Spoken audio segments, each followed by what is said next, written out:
saw that. Actually, shared that with our staff. Even though she is sympathy. They But provided it's, copies for, so I thought, I'm not, when I read this, I wasn't even familiar with.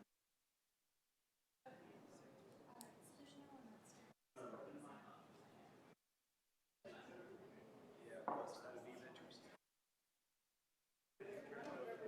like we can't even start early, huh? We have to wait till it's exact. Well, we have to do is present.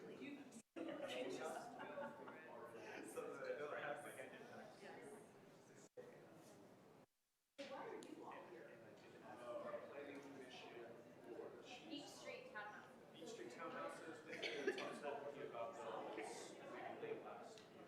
Yes. Laura couldn't come to that meeting. They own most of the underlying property. They are so it's townhouses. And it's the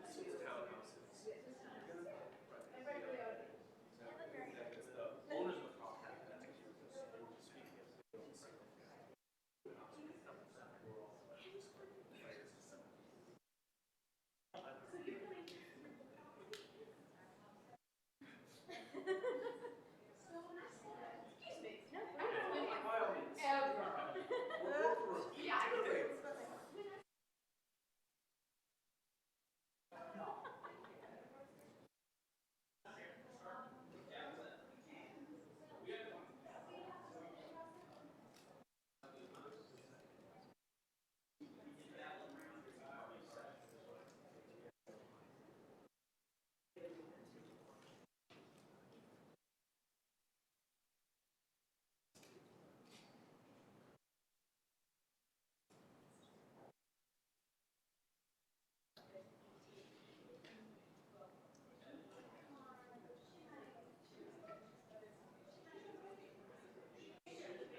Supposed to get out of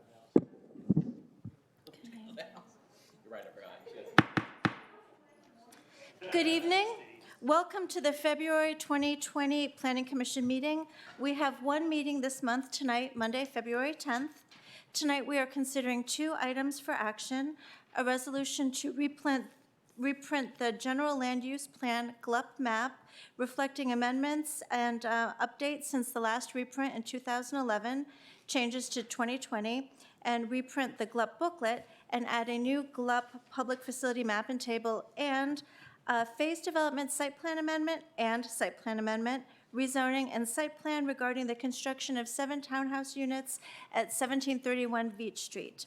If you are here to speak on any agenda item, please complete a speaker slip. Speaker slips must be turned in to the Planning Commission clerk, Ms. Johnson, before the item is called. Planning Commission meetings are broadcast live on Arlington TV and video and audio taped to be made available on the county website. Please turn off your cell phones and keep them away from the microphones, as they can cause feedback. Madam Clerk, would you please call the first item? Our first item from the evening is a presentation and introduction by our County Board member, Libby Garvey, our County Board Chair. So I was gonna stand up here, but if I don't do this, they can't hear me at home, right? I mean, Right, you have, have you your have microphone. millions of watchers, right? So I Yes. better be here, all right. So I kind of nixed the presentation thing. I do want to talk to you and mostly actually sort of say thank you and just get a little bit of a conversation going. I hadn't realized that nobody's done this before from the board. Apparently, we're breaking new ground. What an amazing concept. This is kind of exciting. So I'm going to take this advantage to do a quick advertisement first, and then I'll get to business. This is our 100th anniversary of Arlington being called Arlington. I miss Alexandria County. Yeah.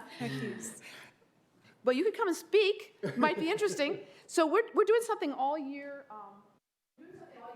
Long, and every month. And we sent out an email to commissions and civic associations asking for input. I don't think we've heard from you guys yet. And we are going to talk about development. I think that's going to be more into the fall. And I'll do just an ad for the this Thursday. We're going to do at Central Library a panel on the African American experience in Arlington. And we've got some great folks speaking: Kitty Clark Stevens and Portia Clark and Dr. Taylor. So it should be really a good event. And what we're trying to do, and kind of where you fit in, is talking about, just call it Arlington at 100, looking both ways. And the idea is that we look back to our history, trying to understand where we've been, and then talk about where we want to go. And development is so much part of our story, right? I mean, maybe it didn't kick in so much in the 20s, but like during the war, the explosion of development. In fact, it might be helpful for a little historic study, because I think we grew faster during those war years than we are growing now. And people think this is incredible, we've never been like this. No, yeah, we have. So it's a different situation now. But I think it's really important to look back at history. So I may start bugging you, Ms. Guerin, at some point to see if you might want to sort of, maybe there's a presentation, maybe there's some things you might want to do. Maybe we'll do a panel, something about just talking about development in Arlington and what it means and where we want to go in the future. Because we have a lot of people talking about development and concerned about it. And that actually leads into my next remark. Thank you. I mean, this has always been a heavy lift, this commission. I think this commission works harder than any other of our commissions. And congratulations on the new baby. Yeah. I think you guys work harder than anybody else. And the pace is doing nothing but picking up, which you've probably seen. I also actually want to give a shout out to our staff, because they're working really hard too. I mean, it's just everything has just kind of hit warp speed. So you have a really important role that you play in advising us. I did want to say that, and I've been doing this for a while, so there have been times from some commissions, maybe even this one at times, well, why did you vote no? You just didn't listen to what we were saying. And I will tell you, we always listen. We do. We just don't always agree. Sometimes we're maybe not the best at telling you why we don't vote with you, and I think that is a problem, and actually you should always come to us and say, all right, why don't you agree? And you could do it afterwards. We don't have to make it public in a spat in public or anything. But I think we owe that to you, and we owe that to our residents and to our folks who are watching. Sometimes we actually agree with you, but there are all these other things in play, and there's a balance, and we can't do what we all kind of would like to do for other reasons, because we're looking at the whole picture. So that's sometimes what's going on. And a lot of times we do agree, certainly with most of what you do, and we really do value your input and appreciate it very much. Thank you for what you do. And I know Elizabeth is working with everybody. I'm sorry, I've gotten less formal. I'll call you by your first names now. Excuse me. It's working about having, not everybody has to be at every meeting all the time. And I think that's really smart, because I think we're sort of on a trend that can't be continued. We don't want to burn people out. And so I just am saying I'm very supportive of that, and I think our whole board is. So if there's anything that we can do to kind of help sort of distribute the burden a little bit, so not every person have to carry kind of the complete load all the time, I think that will probably help you do better work, or actually even just keep being able to do the work. And again, if we can support you at all in that, we'd be happy to do that. One of the things that I really like, and that I'm sort of thinking about, anybody who has listened to me, and probably you all have because you haven't had the choice not to, but I'm talking about, particularly this year, equity is an issue. And that'll play into Planning Commission decisions.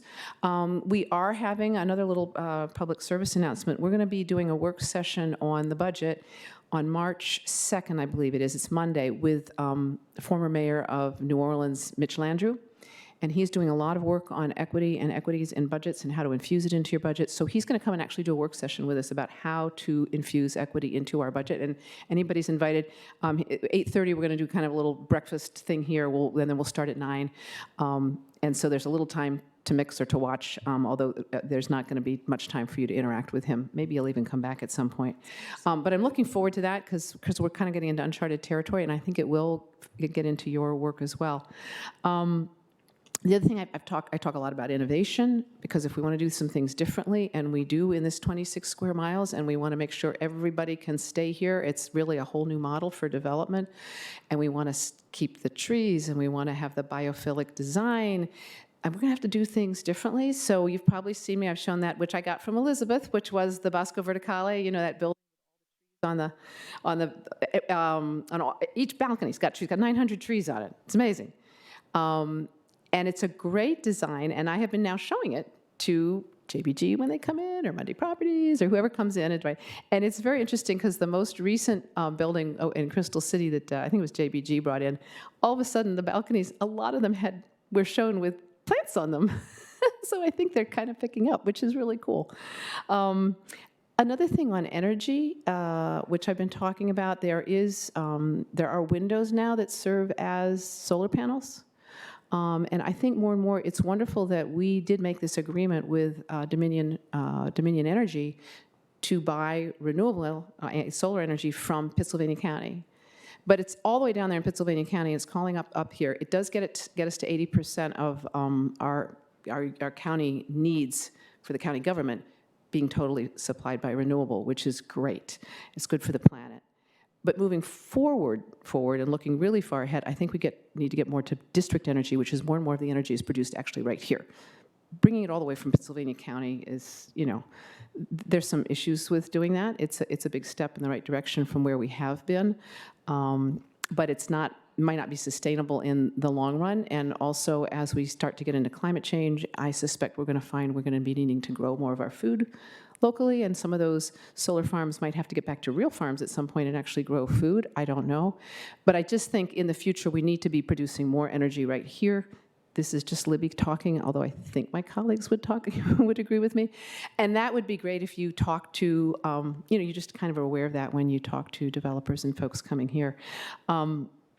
The thing about the solar panels, when I came, at one point, started asking our staff about solar energy, well, why can't we put more solar panels on top of roofs and we'll be fine? Well, it was explained to me, well, Libby, you can put it on top of a house and do a house for 1 or 2 stories, but when it's 30 stories and it's the same area, it doesn't do it for the whole building. But if you can use windows that go all down the side, then I think you might be able to do it. And those windows do exist. I'm sure they're, they need to be refined and are probably not as cost effective as they might be. But anyway, those are just some of the ideas, and I really appreciate kind of you guys sometimes have the big picture and you look at like the mobility devices and everything and how it all fits together. We really appreciate that work that you do. So thank you very much. Anything we can do to help us, happy to do it. Let us know. And I'm happy to take any questions, but you may just want to get on with your evening, whichever you would like. Thank you so much, Chair Garvey. Thank you for taking the initiative and this lovely outreach to us. We have not had this interaction before, and I think I speak on behalf of my excellent colleagues when I say how delighted we all are to be working with the county board this year in this era of growth. Let's stay in touch about these issues for which you would like the Planning Commission to take a role in promoting 100 years of the county. Does anybody have any quick comments for Mrs. Garvey before we move on? That's fine. Oh, all right. Again, thanks for coming out. Okay, well, thank and talking you. with us. This Oh, is maybe this will start a nice new tradition. Yeah, I just seemed like a no-brainer, and I did something. We haven't done this before. No, I can come out and say thank you and talk a little bit. I really appreciate it. We'll probably do by the way, we're going to do a more official work session with the board later on. Yes. Right. Yes. Yeah, Jane? Yes, thank you for coming. And my question is, there will be a web page, correct, on the 100? There is one There now, already and you one? can go on there and, yes, it's there now. The library has a lot on the library page, and then there's Arlington at 100 or whatever, it should pop up as well. Sometimes we have a few glitches getting things up there, but we get better all the time. And we keep adding things too, actually. And just a personal note, I love that Arlington was incorporated.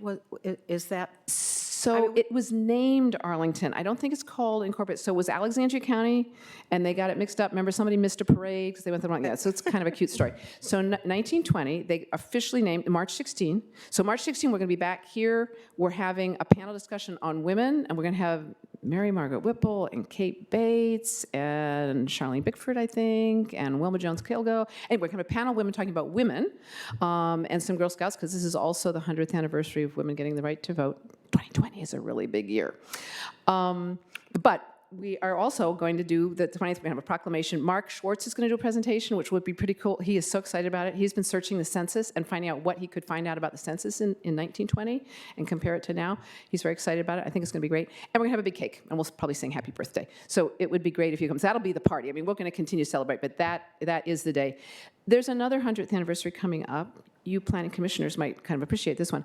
So apparently 2 years from now was when the courts finally told Alexandria they couldn't take any more land from Arlington County. Apparently the last bit of Arlington County that went to Alexandria City was Delray. Sometimes I think we should ask for it back again. But anyway. Does that answer your question?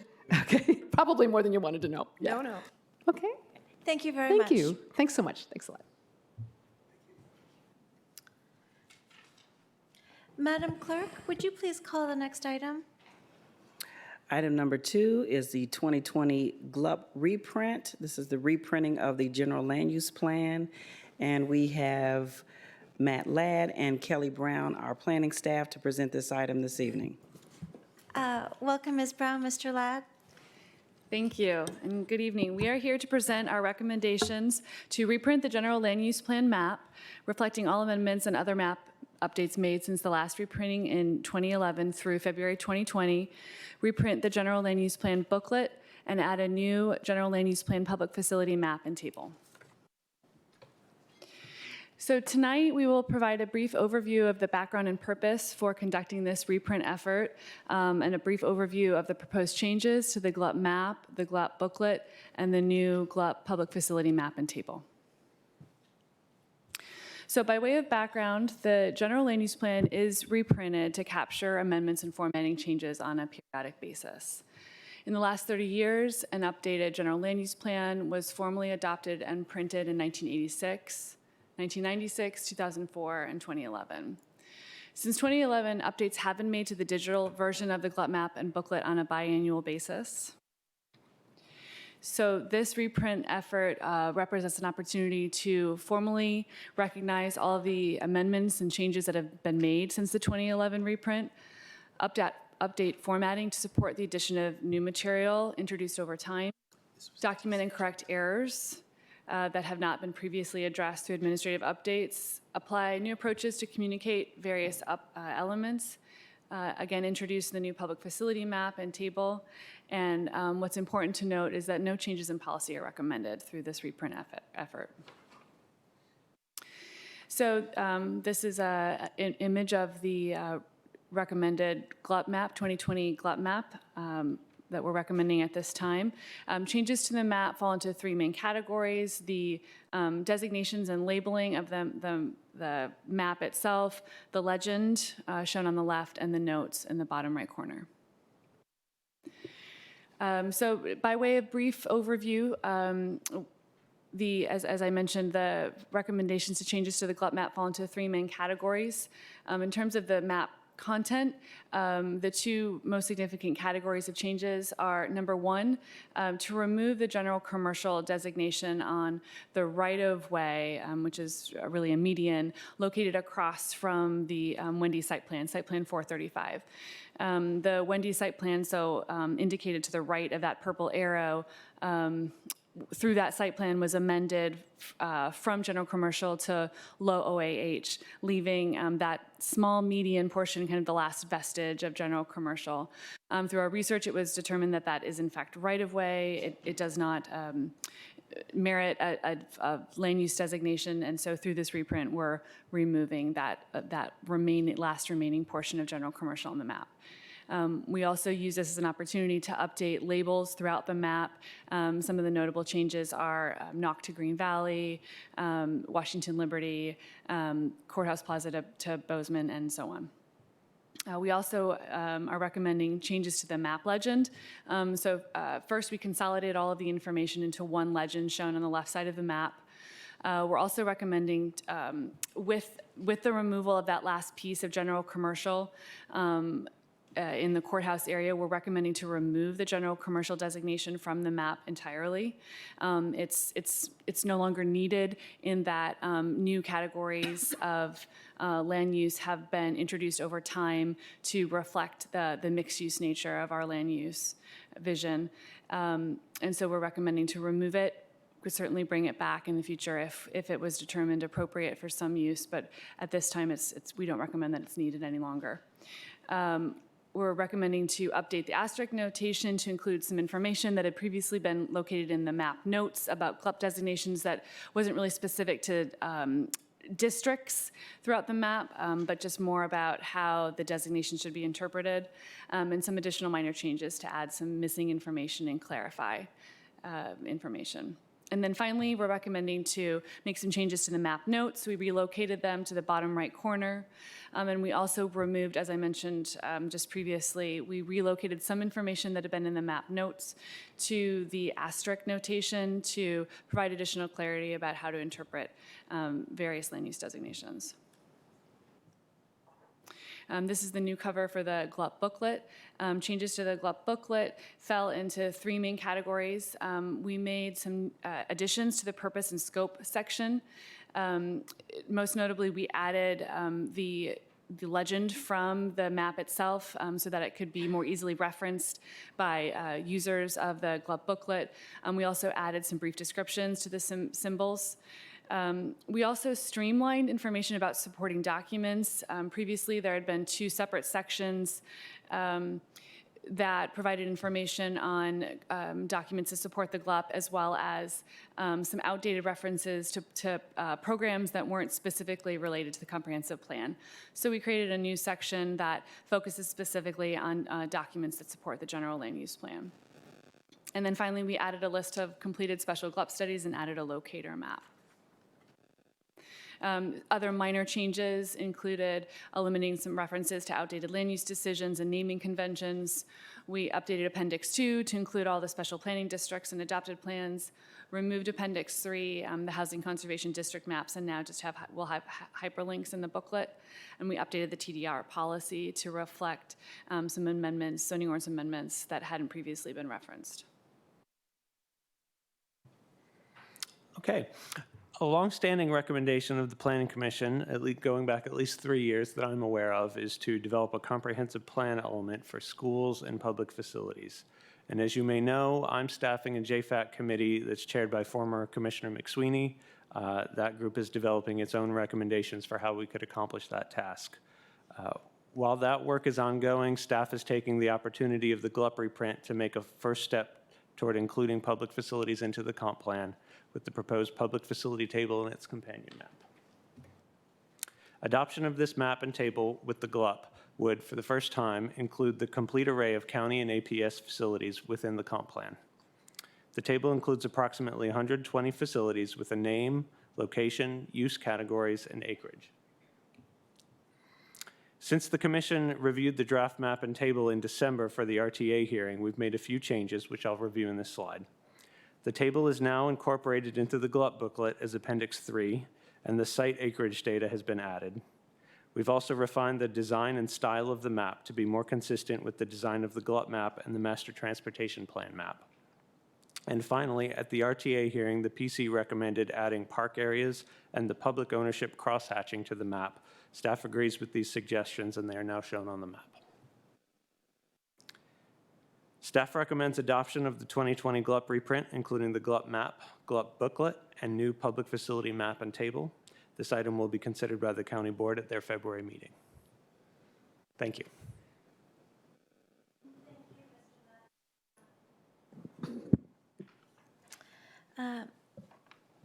Madam Clerk, do we have any speakers for this item?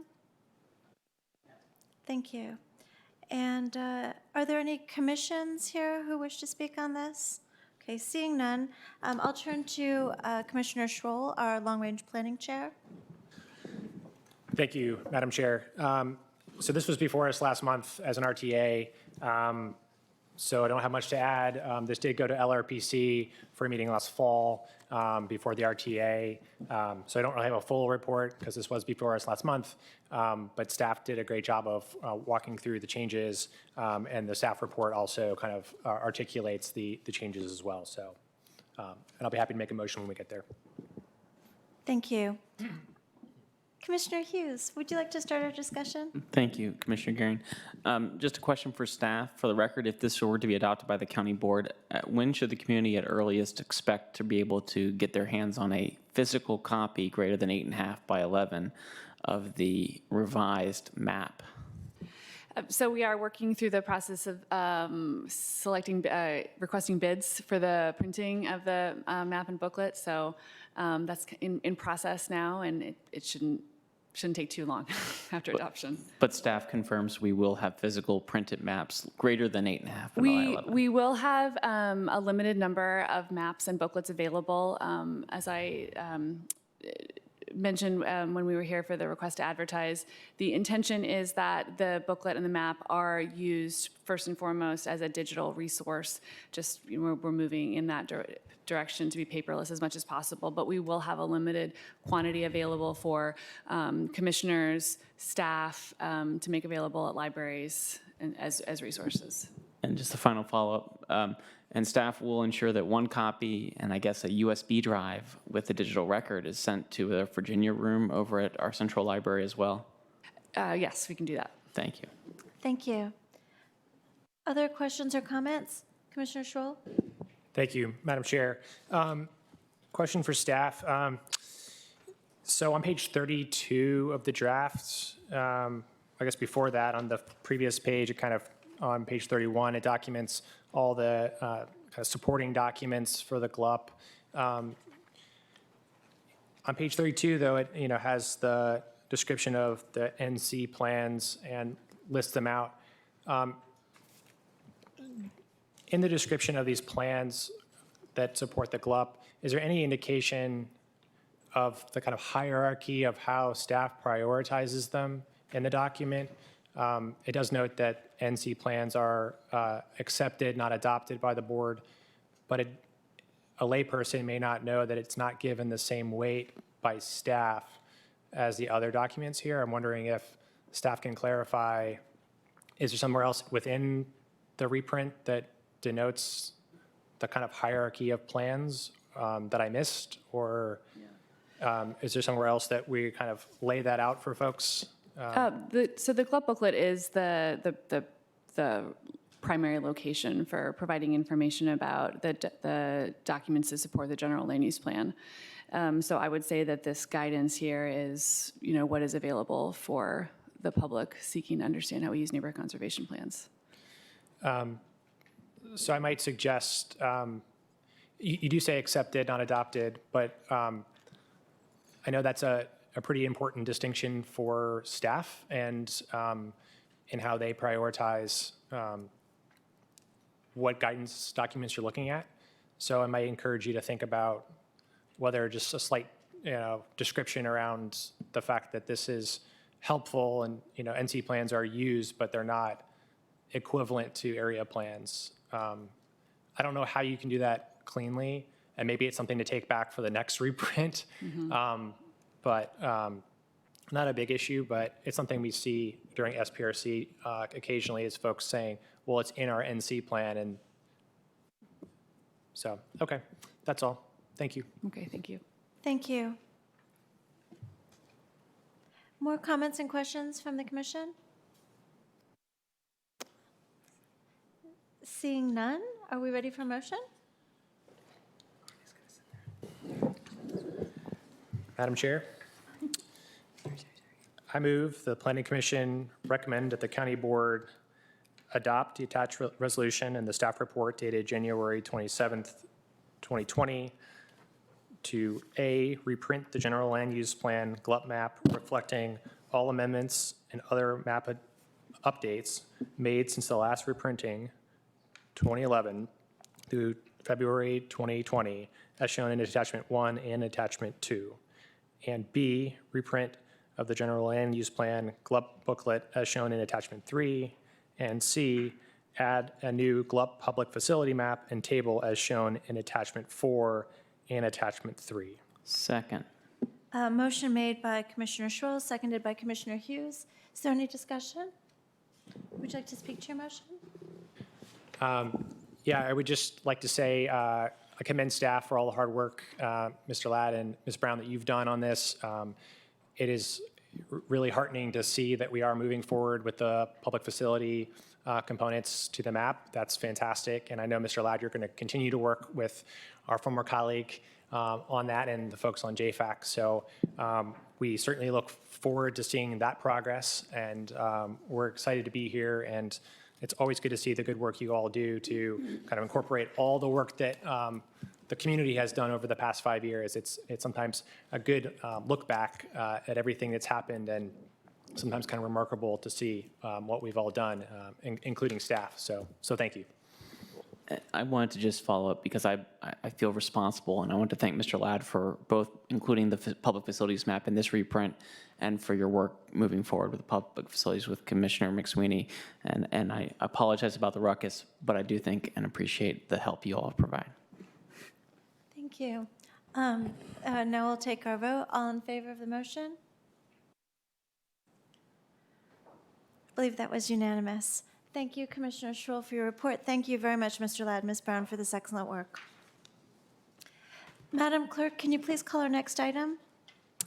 Item number 3 has 4 parts. 3A, Z-2618-19-1, the rezoning of 3B PDSP number 161 for 1731 North Veach Street. 3C, Site Plan 161-4, and 3D, Site Plan number 453.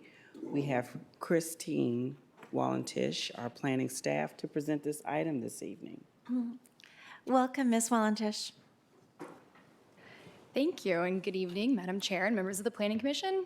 As Ms. Johnson said, I'm Chrissy Walentish with the Department of Community Planning, Housing, and Development, the Planning Division, and I have Jane Kim with me from DES Development Services Bureau if any issues on transportation come up.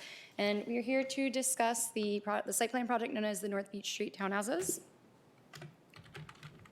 So very generally, for a project overview, you will be considering a site plan project to construct 7 townhouses at 1731 North Beach Street.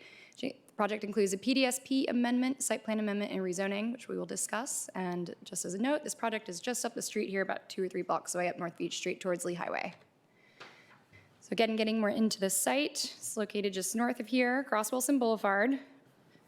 The subject site is outlined on this slide in yellow dots, and is surrounded by garden apartments and single-family houses across North Beach Street. As you can see from the Civic Association map to the right, the site is considered within the neighborhood of Colonial Village, but there is actually no overarching civic association for this neighborhood. But it is adjacent to the Lyon Village Civic Association. Colonial Village is broken up into several homeowners associations. It's a mix of both rentals and condo units. The site is currently developed with a single-family dwelling. It was constructed in 1920. Lot size is about 9,400 square feet of just this one parcel for 1731 North Beach. And the subject site will also be incorporating a portion of the adjacent parcel of 1700 North Yule Street. And that's this other portion of that triangle, which we are going to refer to this evening as the sliver parcel. As far as the general land use plan designation, it's designated as residential low medium on the GLUP, which supports densities between 16 and 36 units per acre, and it's considered a proper designation for areas zoned RA 818. The sliver parcel is currently zoned RA 716, which is actually a little higher than the GLUP designation for this site, but there is a proposed rezoning, so we will discuss that as well. According to the GLUP booklet, the purpose of the district, which is also a GLUP Note 5, which is designated as a Coordinated Preservation and Development District in 1977, and the purpose of that district is to preserve a substantial portion of the Colonial Village apartment complex while allowing unused density and vacant land to be consolidated for new development adjacent to the Courthouse Metro Station. And I'll discuss more a little bit about the history of Colonial Village in a little bit. And to summarize the relationship, the subject site is within the Coordinated Preservation and Development District established to preserve Colonial Village, but is not a part of the Colonial Village development, and the house that is constructed on the site of 1731 North Beach Street was constructed separately from Colonial Village development.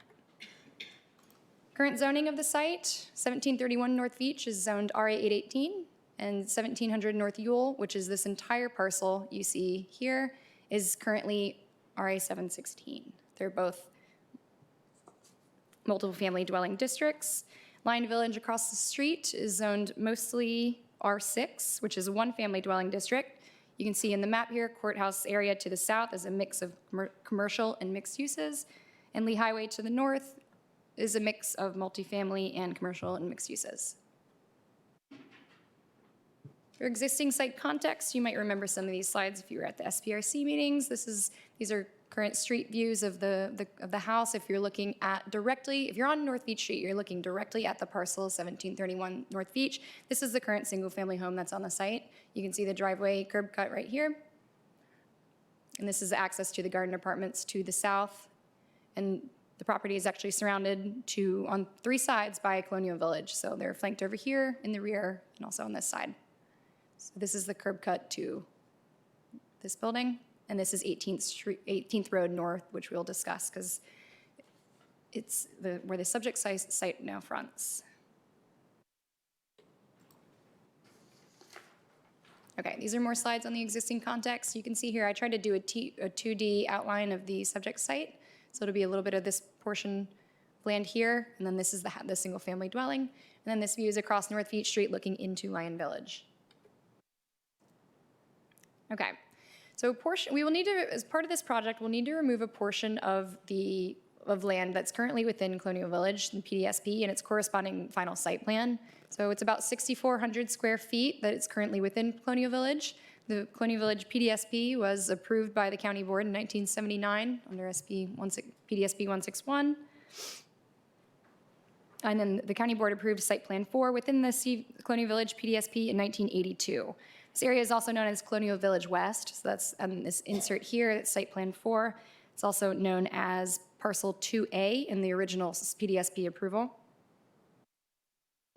And then also to note on this slide, in 2019, the county board approved a financial agreement to allow for AHC Inc., who's the owner of the adjacent parcel of 1700 North Ewell, to unmarry the sliver parcel from Colonial Village for density and affordable housing calculations in order to sell the subject site for redevelopment. And that's important because this site has been, AHC has been looking to sell this land in order for redevelopment on the site for quite some time now.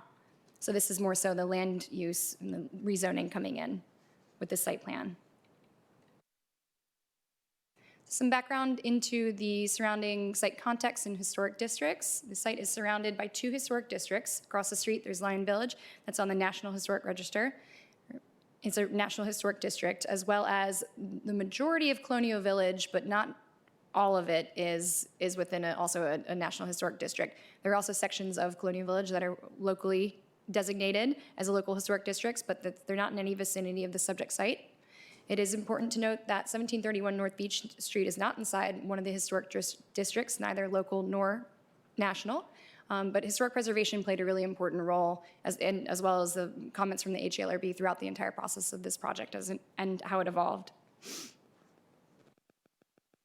Most of Colonial Village was built between 1935 and 1940, and the complex consists a total of 245 buildings that house about 1,055 apartments, many of which are affordable units. The architectural style of the buildings are colonial revival. And you should take note of this photo down here in the bottom. You can see the flat roofs that flank a couple mansard roofs with dormer windows there, and that'll come in when we see the development proposal. Existing site conditions, again, you can see in this light yellow outline, the subject site, which is comprised of 1731 North Beach Street, which is the site of the single-family dwelling, as well as this portion of land from Colonial Village. Getting into the development proposal, we're going to start this in order of what action needs to occur first. So we'll need to amend the PDSP amendment to remove that sliver portion of land from Colonial Village PDSP. Also amend that final site plan to remove a portion of land from the Colonial Village Site Plan 4. A rezoning of that sliver portion of land from Colonial Village from RA 716 to RA 818, which is consistent with the zoning for 1731 North Beach Street. And then finally, a new site plan to construct 7 townhomes. The parking will be provided on each lot, and the applicant is requesting for zoning ordinance modifications for front and side yard setbacks, as well as visitor parking. And we'll get more into that.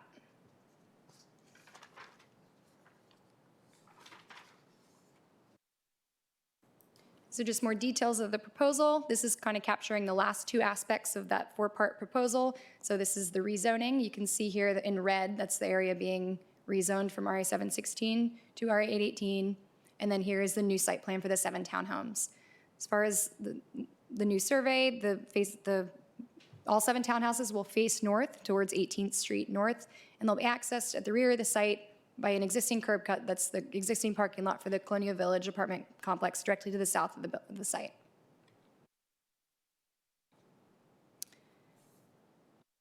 Here we have the front renderings of the proposed townhouse developments. You can see each 7 units. The 2 outer units will have flat roofs, and then the inner 3 will keep mansard roofs, which is kind of how the project evolved. They started with mansard roofs, and it kind of evolved to a more flat roof. Architectural elements include flat roofs and the interior constructed with mansard roof. Each unit will have its own walkway that connects to an existing sidewalk that runs parallel to 18th Road North, and the corner unit will have an entry door that faces North Beach Street to provide street level activation along that frontage. In the rear, each unit will have a rooftop deck, a second floor deck, and a parking garage that can accommodate 2 cars, as well as a driveway that can accommodate 1 more vehicle to use for visitor parking. Driveways will connect with the existing parking lot, as I mentioned, that abuts Colonial Village apartment to the south, and trees and shrubs have been added in between each driveway to minimize the appearance of the garages and driveways from North Beach Street. So you can see those here. As far as the zoning ordinance modifications, applicant is requesting modifications for the front and side yard setbacks for the townhouse that faces North Beach Street, as well as for visitor parking. For the front setback along North 18th Road North, the applicant must take the setback measurement from a utility easement. The actual setback will be, from the property line, will be 25 feet, which is the standard distance for that setback in the zone. As far as the side yard setback for the townhouse on the end of 18th Road North and North Beach Street, the applicant must count the rear of the first townhouse also as the side yard. However, it's actually the rear of the townhouse. So if you go back to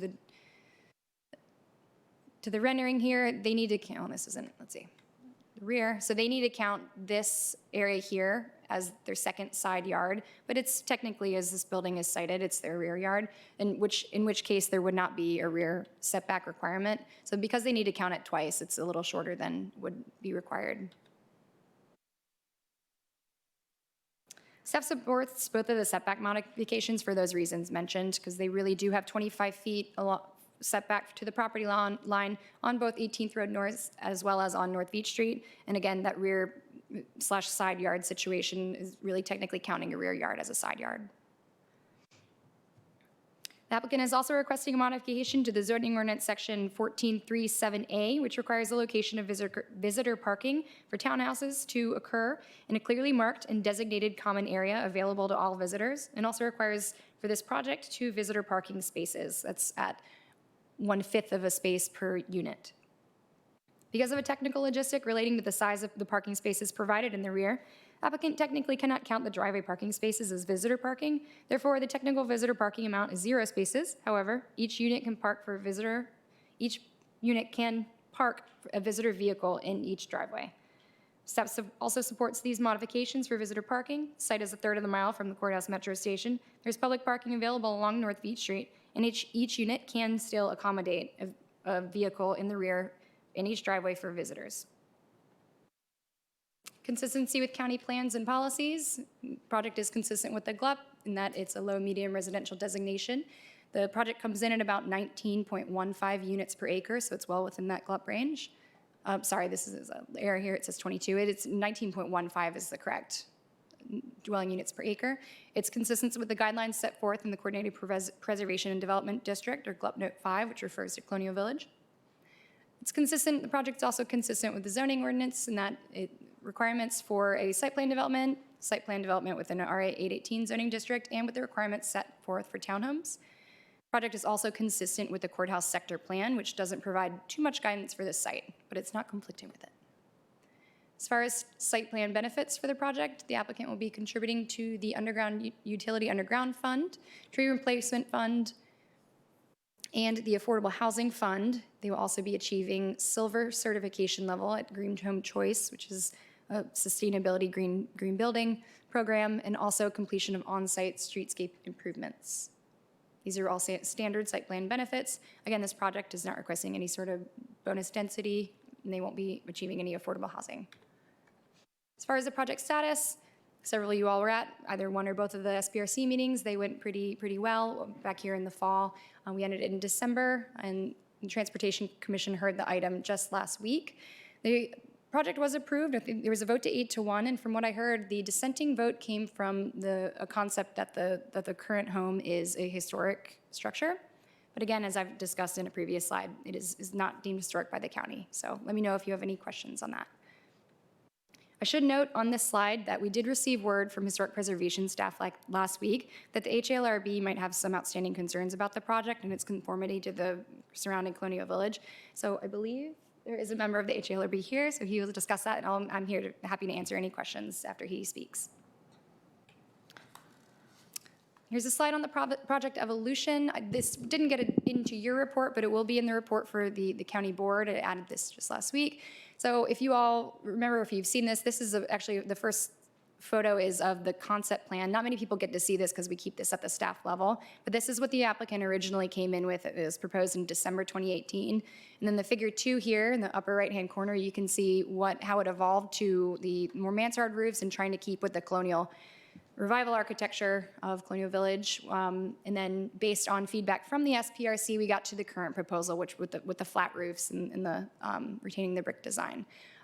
So I think that shows a good and accurate portrayal of how willing the applicant was to receiving comments from both the SBRC and county staff and the public and incorporating them into the project. With that, staff recommends approval of all 4 items. First, the PDSP amendment to remove the sliver parcel from the Colonial Village PDSP, subject to all previously approved conditions and with the revision of condition 3, which is the condition that allocates density for the entire PDSP.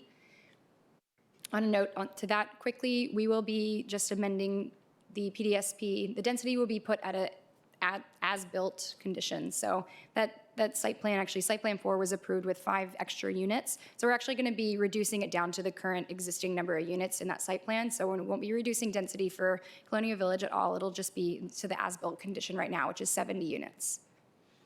After that, we recommend to adopt the ordinance for the site plan for site plan 4. It'll be similar changes there to again remove that portion of land from the final site plan.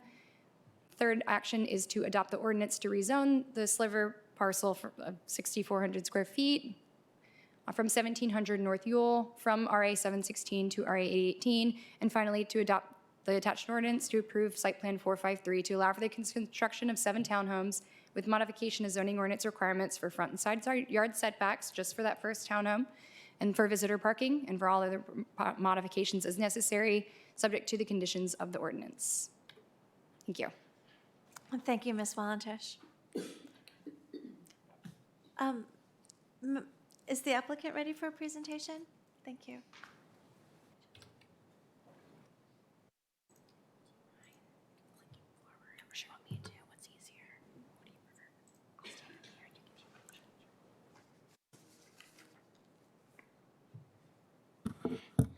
Good evening. I'm Sarah Marisk with the law firm of Womble Bond Dickinson here on behalf of the applicant. I have a presentation that goes over a lot of the same things the staff just talked about, so I will run through some of those, but we're happy to answer questions if I go through things too quickly. There are a few things I want to go through just to provide a little bit more context. Chrissy, if you could go to that first slide, that would be great.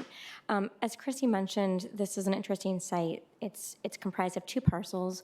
One is open space that currently serves the AHC development as part of Colonial Village, and one is a single-family home that quite simply was not consolidated into the property around it. The site is split zoned, and so we've been talking for about 2 years now with how we could do something here that made sense with the surroundings and was also in keeping with the Gloup and County policy goals. If you could go to the next slide. As I mentioned, that I think Chrissy has this exact same slide. Here's that existing single-family home, and if we could click forward one more slide, we are split zoned the RA 7 to 16 district, RA 8 to 18 district, and we are designated low-medium residential on the Gloup, which corresponds to several different designations that we looked at to consider what would be the most appropriate development on this site. If you can click forward a couple more slides, because I think we've covered this. I wanted to touch on the modifications and to elaborate a little bit more beyond what staff had mentioned.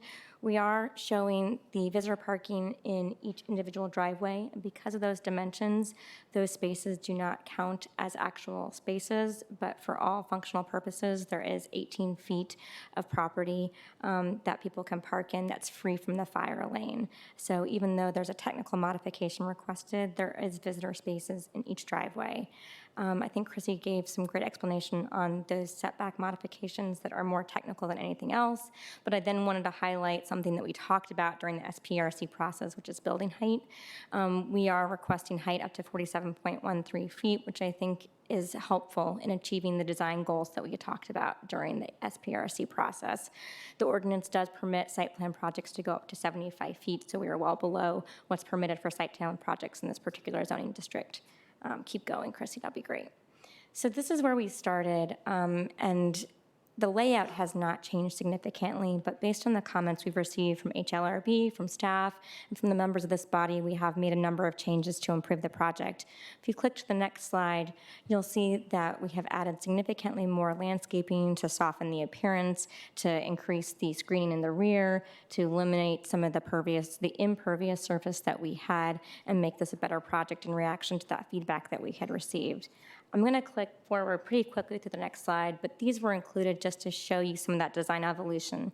This is where we started with mansard roofs on each individual unit. There are step downs to accommodate the grade change on the site. And then we had looked at the design. We were able to accommodate some of that grade change and also capture design that's more comparable to the surrounding colonial village architecture. So if you go to the next slide, you can see, as we mentioned, we've captured really that same style that's in the surrounding context of this neighborhood. And if we can just click through those next slides, it shows again where we started in terms of the roof line, in terms of the architecture, and the next slide shows how the frontage of these townhouses have evolved.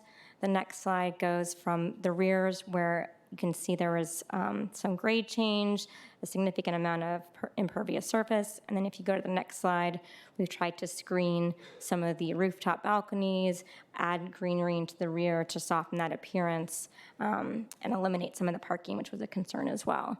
If we go to the next slide, again, you can see that rear that could have used some improvement. And if you go to the next slide, I think you can see that this is some improvement from that prior slide in reaction to some of the comments that we had gotten. Keep going. This is the view from North Beach Street. And if you click to the next slide, this is our current proposal. One more slide. I think I have a couple more slides. This is the view where we started. Looking towards courthouse, and the final slide shows where we currently are, which I think is compatible with the surroundings. We did, as a courtesy, have meetings with the HILRB as well as with some individual members of HILRB. We did get some great feedback as part of our SPRC process, and then even still we got some staff feedback after the conclusion of the SPRC process.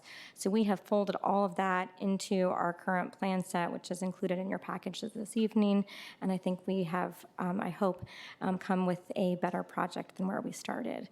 We did bring our material board that had been a request of some folks at some of our SPRC meetings, so if you have questions, but it is sitting in front, so that if people do want us to talk about anything, we think that that's much easier to see than some of these slides sometimes where colors can be a little bit different. And with that, I'm going to turn it over to Karen White with Walter L. Phillips to talk just briefly about some of the engineering components, and then we'll conclude. Hi, good evening. Karen White with Walter Phillips. If we want to keep going. I think this is good. Here we go. So here we go. Here's a nice slide that just kind of shows you where we are related to the existing transits that's out there today. There's a bike lane on North Beach. There's a bike share station nearby. We're within a quarter mile of the metro, and also you can see all the bus stops there near the property. Kind of talked about the parking, so just to be clear, each townhouse does have 2 interior spaces in the garage, and then there are, as we talked about, we're requesting a modification to have no visitor spaces, but there are driveways for each of the units. So existing and proposed street sections on Beach Street, today there's a 4-foot landscape strip and 4-foot sidewalk. We're proposing to widen that to a 5-foot landscape strip and 6-foot sidewalk. We are not touching the street section itself, the curb to curb, so the bike lane will remain with that buffer area, and also we are able to add a couple parking spaces since we are removing the one driveway apron that goes to that single family home today. We are keeping the driveway apron that is used by the multifamily development, so we're kind of combining and using that one and eliminating one. The next is 18th Street North, which is actually a private street. So we are keeping the streetscape section there, which is in a 4-foot landscape strip and 4-foot sidewalk. But what we are doing is we are adding street trees. So we were able to add 6 London Plain street trees along that street frontage there. I did forget to mention on Beach we are adding 3 willow oaks as street trees on there as well. If we go to the next one, okay, so there are some trees that need to be removed. So with the tree replacement calculations, we do have to plant 49 replacement trees. We hope to make up 18 of those on site, which actually is planting 36 actual trees, we get 18 credits. And then we are working with AHC to hopefully do some plantings on their property and have some other property planting, hopefully in the general area to make up those replacements.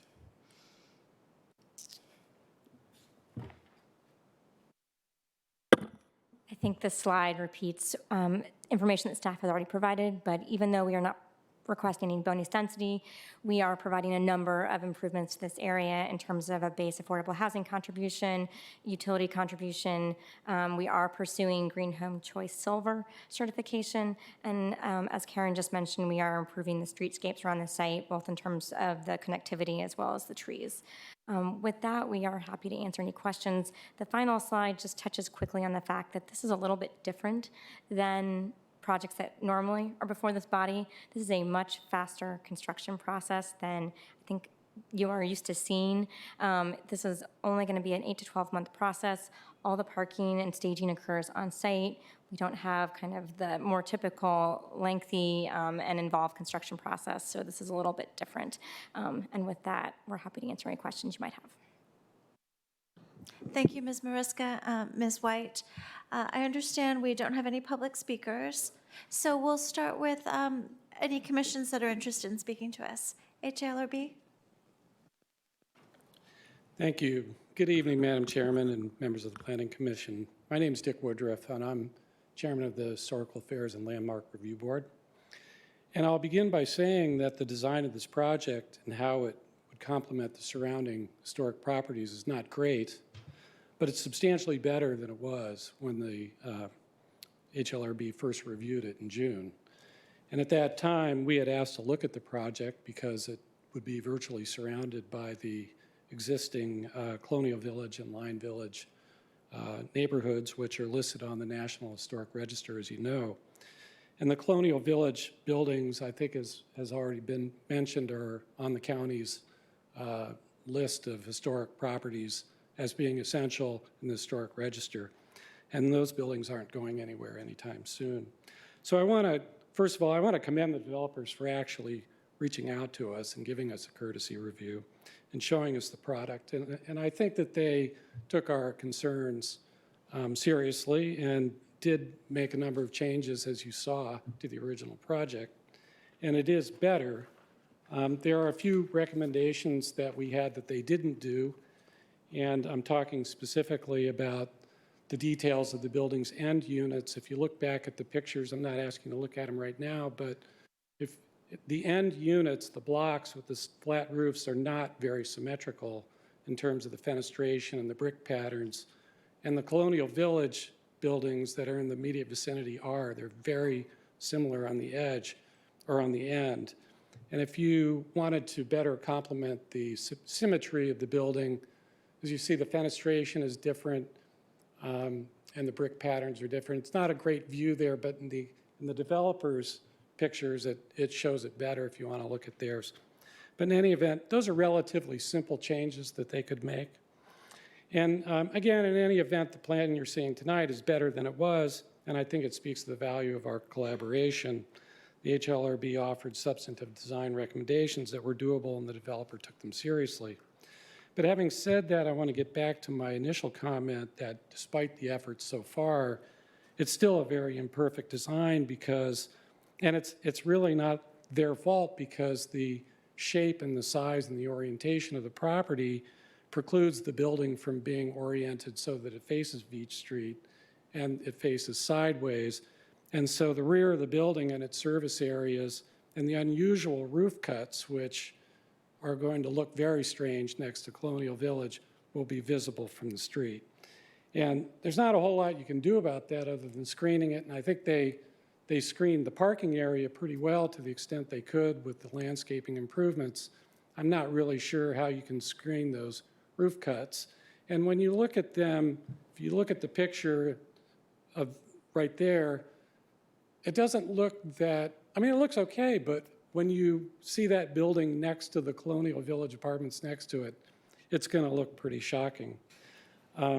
But, you know, we do what we can, and I hope that there is some way that perhaps some larger trees or something could screen that roof, but if not, it is what it is. And I want to thank them for their collaboration and the opportunity to speak tonight. So thank you very much. Thank you, Mr. Woodruff. Are there any other commissions wishing to speak on this? Commissioner Lantelmi, would you share the TC report? Sure. This was heard at last Thursday's Transportation Commission meeting.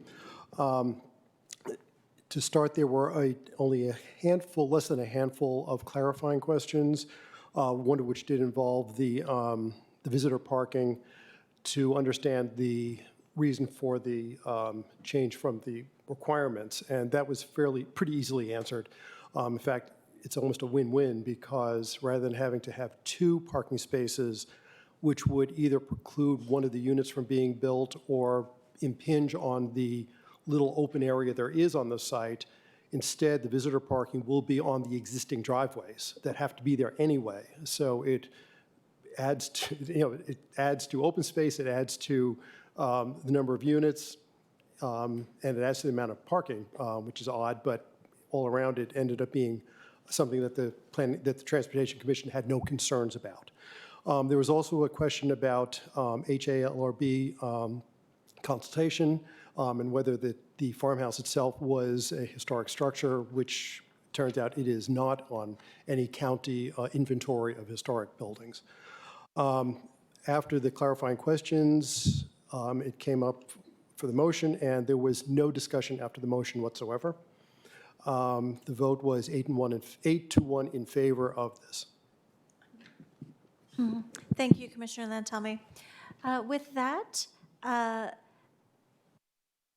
the discussions with the commission. Commissioner Steinberger, would you give us your report? Of course. So I think you all have a hard copy of it, which came out this weekend. I hope you had a chance to review that.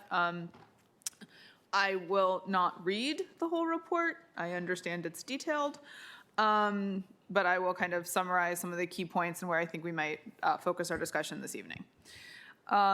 So the project came to 2 SPRC meetings, one in October, one in December, for the proposed redevelopment that we've heard about, be the 7 townhomes, after the combination of the 2 parcels, which the applicant and county staff have already very capably addressed, and I will not go into the details on again. As county indicated, there's sort of 4 parts to this request, which again I reviewed in my report and are the basis of the motions that I'm recommending at the end. In terms of topics addressed at the meetings, we had we had a good turnout for both meetings, and we had a very collaborative response, both from the community, from the developer, from county staff, from me. And that was, I think, key to the productive evolution of the design from meeting 1 to meeting 2, which we've also already heard about tonight. So I was very pleased with that.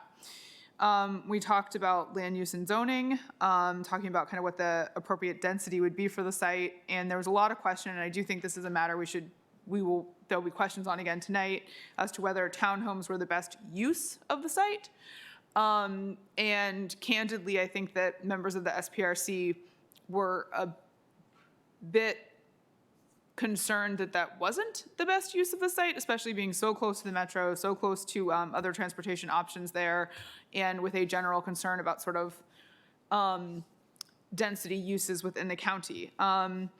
More or less, and I think that I would ask that the county staff speak to this a bit more in the kind of question portion, but based on current zoning, any additional changes to what would have been allowed in terms of if we could have done condos or some other sort of development on the site would have required a GLUP change, and that was not viable in the context of this project overall.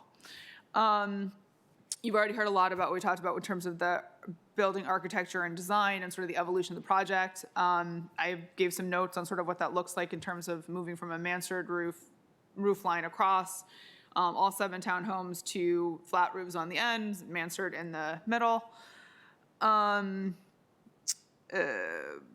We talked about the grade change and how that's sort of addressing the topography of that. The new design sort of absorbs more of that grade change, so that is less sort of overt.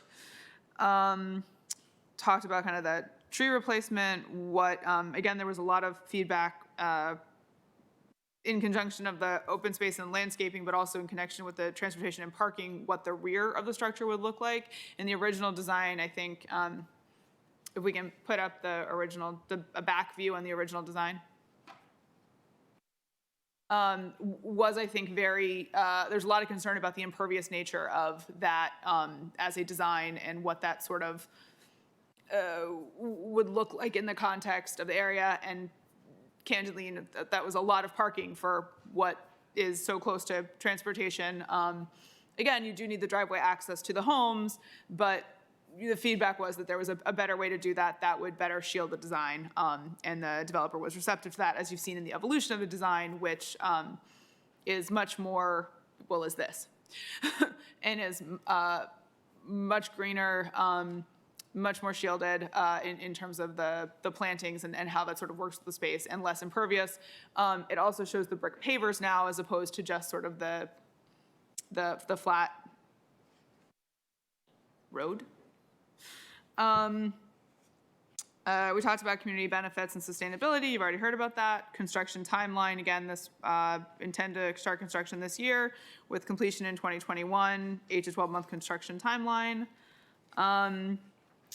In terms of what I think we might want to talk about again this evening, I would think land use and zoning and sort of understanding why we were limited in terms of the type of housing design that could be provided on this site, and why that sort of evolved into being townhomes as opposed to something that would allow for greater density, which I believe that the developer at one point in time had actually been looking to propose something that would have been of greater density, and there was a direction that would not be viable. Open space and landscaping, I'm very pleased to hear that it looks like progress has been made additionally on sort of where some of these extra trees can be found, can be located, and that the applicant is working with AHC on that. That was something that was discussed at the SPRC, and I'm glad to see that coming to fruition. The building design, thank you to the HALRB for addressing sort of, the project has evolved, and I think it's evolved in a very positive way that did take a lot of the feedback from HALRB and the SPRC meetings into context. And HALRB was a very active participant in the SPRC meetings as well. So in addition to the presentation the applicant made formally to HALRB for awareness, HALRB was an invited and active participant in the SPRCs. So in terms of kind of the window placements, and the visibility of the decks, I think, are kind of the primary items that HLRB is still, has some feedback on. I think the design has really evolved in a very positive way, and certainly some of the visibility and kind of the decks has really, I think, been addressed with the new design. That's my personal view. And then the last item might be transportation and parking on site, and sort of if there's still kind of questions on that. So that is your report. Thank you, Commissioner Steinberger, and thank you for leading our efforts in this. I think you and Ms. Wellentish did a really excellent job, and before we get to the end of this, I like Mr. Woodruff, are really pleased that the applicant was so responsive to the changes that were suggested throughout the process. So is there anything anyone would like to add to the categories that Commissioner Steinberger has laid out for us for discussion? All right, then let's start with those. Starting with land use and zoning, were you hoping that staff would give us some explanation of this, or did colleagues want to weigh in on that? Yes. I would like to hear staff's explanation again. I appreciated it when it was made at SPRC. I think for colleagues who didn't have the benefit of being at the SPRC where it was discussed, it would be helpful to hear staff's explanation for that. And candidly, I think you'll do a better job than I would. Sure. Are you looking for more information on the development options for the site? Yes, and specifically why a more dense, a heavier option, just kidding, why a more dense option was not available for this particular project. Thank you. So in the staff report that you all have, there is a development table, and if you can interpret that enough, there really were only a few options. The applicant could have done with the current proposal in this zone, if they were to rezone it RA 818 and go to the max number of townhouse units they could have possibly achieved, it would have been 8 townhouse units. But as they looked at that, they they put it in CAD and they looked at the renderings, and it just really eliminated open space, according to Sarah and the developing team. And it wasn't as desirable as seeing 7 townhouse units. And she can elaborate on that more as well. Slide 2. Okay.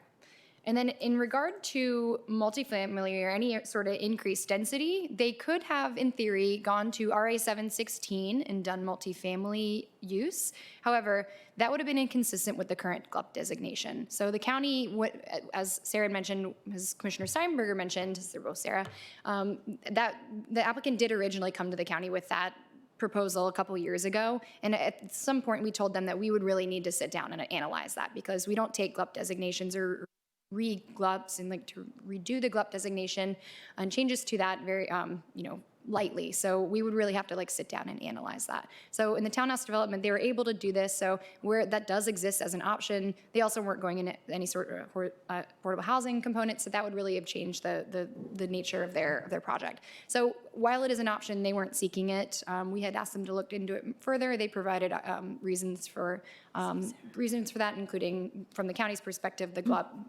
change and the inconsistency there. So let me know if you have any other questions. Thank you, Ms. Wellington. Sure. Commissioner Steinberger, does that answer your questions? Yes, thank you very much. Okay, if so, then Commissioner Lantelmi, Commissioner Hughes, Commissioner Siegel. That was my understanding too, which points out specifically why I was the one cranking about it at the SBRCs.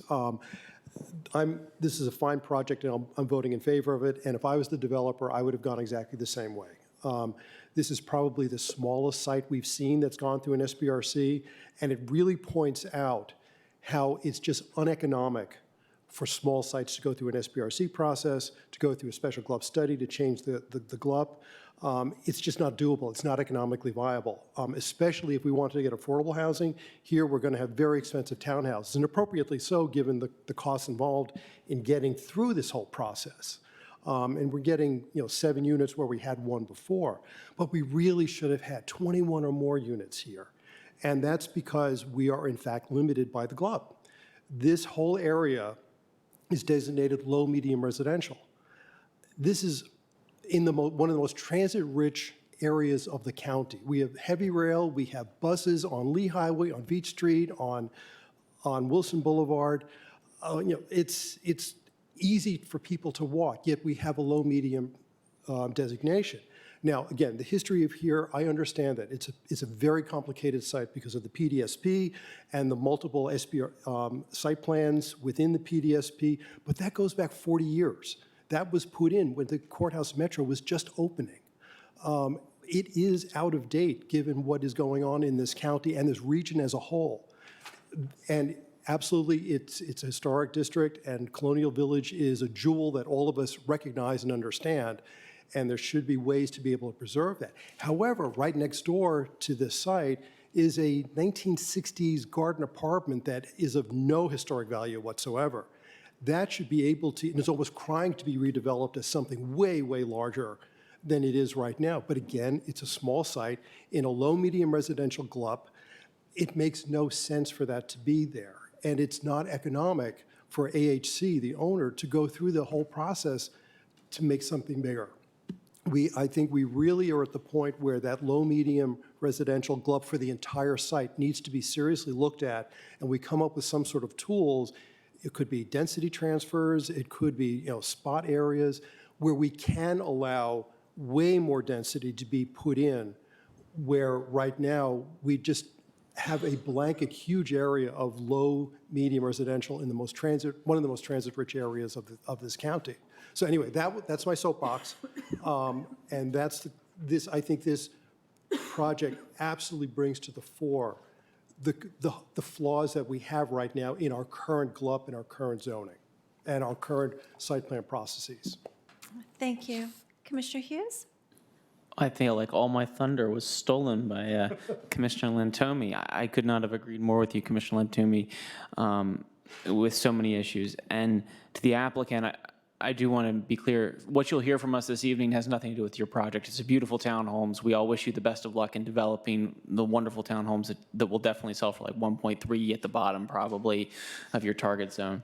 But it is our frustration that we wanted to find opportunities for you to make more money, frankly. This is the truth. Because without us actively saying that you have to be able to make more money, we will not find land use tools that will be able to create opportunities for you to find 20 or 25 unit condo buildings such as this opportunity and deliver us 2 or 3 units on site affordable, in addition to building, 18 to 2,500 to $800,000 units. That's functionally what we have to do and find opportunities for. And so I am incredibly frustrated. As staff knows, I do not support townhome development in metro corridors at all, pretty much, nor have I for years, because functionally I do believe that we need to do better with development opportunities. This is absolutely a site, Commissioner Lantomi. I think AHC is probably selling the sliver and getting the money to hopefully maybe afford the redevelopment of those 60s style units beside it. And as we see that functionally work many places. But my concern here is that the land use categories in this site exemplifies the problem. This should have been a boutique condo building. It's a beautiful site. It would have been a great boutique condo building. It would have been better for our community that way too. But our own zoning ordinance and choice is reflective of 50 years ago, more so than it is of today. And we need to think about how we approach that. Thank you. Commissioner Siegel. I have to say, I absolutely agree with Commissioners Hughes and Lantelmi. It's a lovely project. I'm going to vote for it. But it does point up, and I think we've seen this before, with projects that are in themselves fine, but which don't fit an aspiration, which is now being expressed through the missing middle study, for example. So just very quick clarifying questions.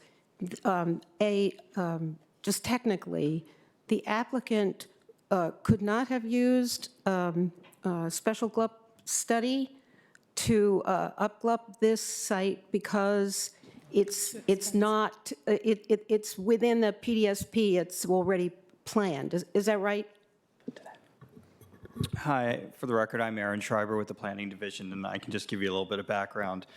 Something that Ms. Mariska mentioned is absolutely true. When this project started, or when it came to us approximately 2 years ago, they did present doing a multifamily product. The staff recommendation at the time, and I think we all share the frustrations that are being expressed, is what the GLUP designation is today. What you have in front of you is a proposal that is consistent with the GLUP and is consistent with the zoning. What the applicant was initially interested in would have required them to seek a GLUP amendment, which was at a time when the county was, as this commission is very well aware of, was at the process of coming up with new procedures for GLUP amendments. And at the time, we discussed, what that process would be, and we knew that it would be a lengthy road.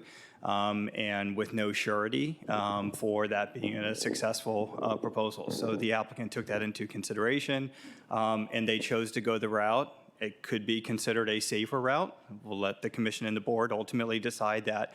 But they did come in with a project that was consistent from that perspective. So they could have sought that application, but it was something that they chose not to go through because of, as you know, you have to get in the queue, and then there's a determination, and then there's projects ahead. So instead of doing that, this is what they proposed. And just to touch earlier, again, not only is this consistent with the GLUP and with the zoning, it also speaks to somewhat of the level of consistency.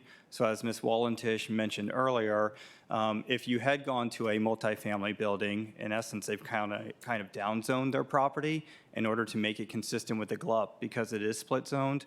But in the RA, in some of the RA districts that, they could have done with a higher GLUP designation, they could have done taller. They could have done more. And that would have brought into question maybe some issues regarding the contextual relationship. So those are all the things that would have had to have been considered.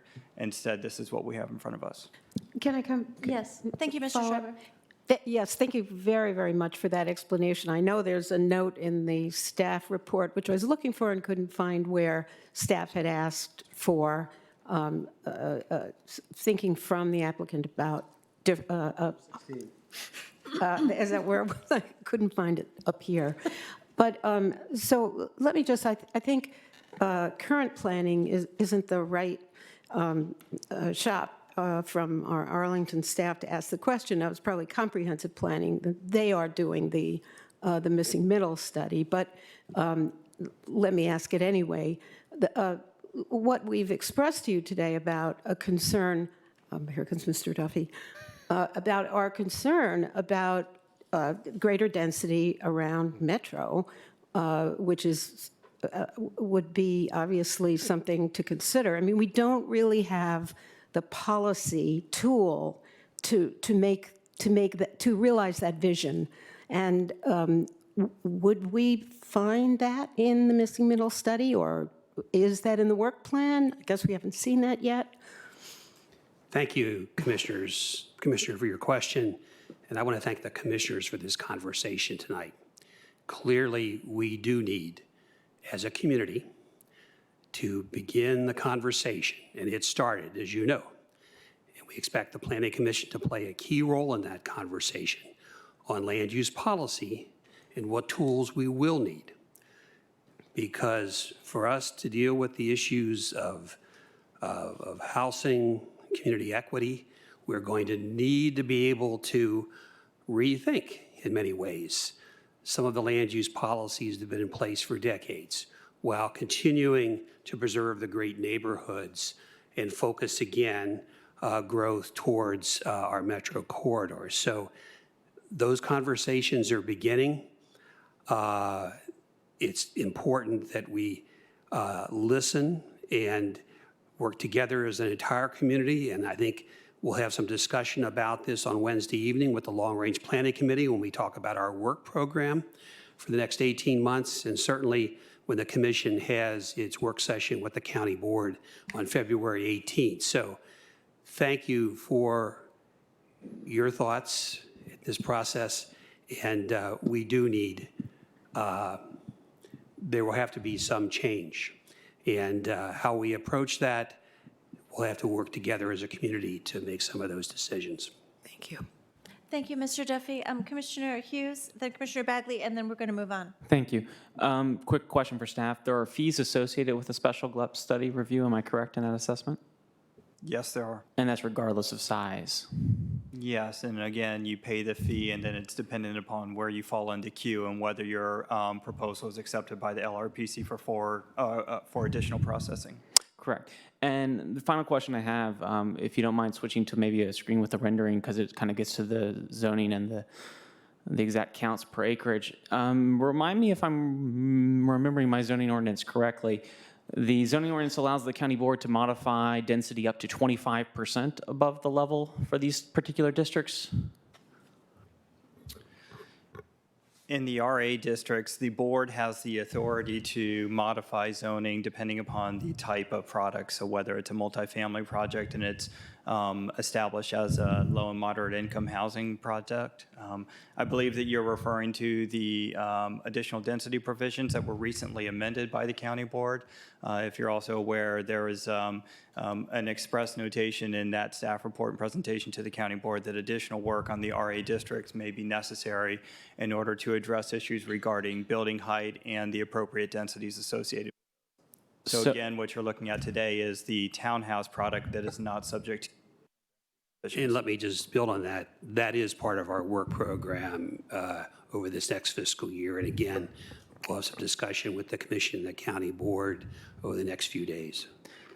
I think that this project is a wonderful project. It's interesting to me that it sits with AHC land on half the site, more or less, and then another site. Yet we don't see quadplexes here proposed or any other type of multifamily adjustment. And functionally, because our zoning ordinance prohibits it within its land use count structure, and if my memory serves me right, the county board does not currently within the zoning ordinance provide for itself the ability to modify that if the units were to be quadplexes, or does it? In other words, 4 times the density above the current number, that would be 21. Not today. This parcel, as you saw in the GLUP, is also in a special preservation and development district, which is also a policy question that's worthy of some discussion. Thank you, Mr. Duffy, and thank you. I just wish to, again, enlighten my colleagues to further our conversation about how we can create opportunities. And it's enlightening to think that the county board itself has not allowed the zoning ordinance where this same project, if each level was a unit, in other words, a quadplex, the unit count and all of them being affordable, not to denounce your project, which I think is wonderful, is something not available to AHC or for ourselves for identifying a wonderful project in very more context to be a small, single one-bedroom units in a wonderful area of the county. So, Thank you. Commissioner Bagley? Yeah, just to add to that, so remind me, staff, that in 2019, the board allowed a special change here for a financial reason, specifically for affordable. Now, I don't know what these are going to go for, but being in real estate, I'm thinking they're going to be a lot of money. And I'm thinking that $45,000, if I'm remembering the number correctly, isn't a lot. So it's disappointing in one way because a lot of people can't afford this neighborhood as it is, and then to add to it. So I'm glad to hear that we're going to be looking at this, because it's very frustrating and actually concerning that we don't have the ability here with something that comes available where we don't have a lot of land, that we won't be able to do anything about this here. So thank you. Thank you, Commissioner Bagley. Ms. Badger, can you please show that our letter reflects some of this discussion? Our broad concern among the commissioners that our own GLUP and zoning seems to stymie our ability to develop at higher densities, especially when it conflicts with other county policies. Yes, I'll include that in the letter. Thank you. Let's move on to open space and landscaping.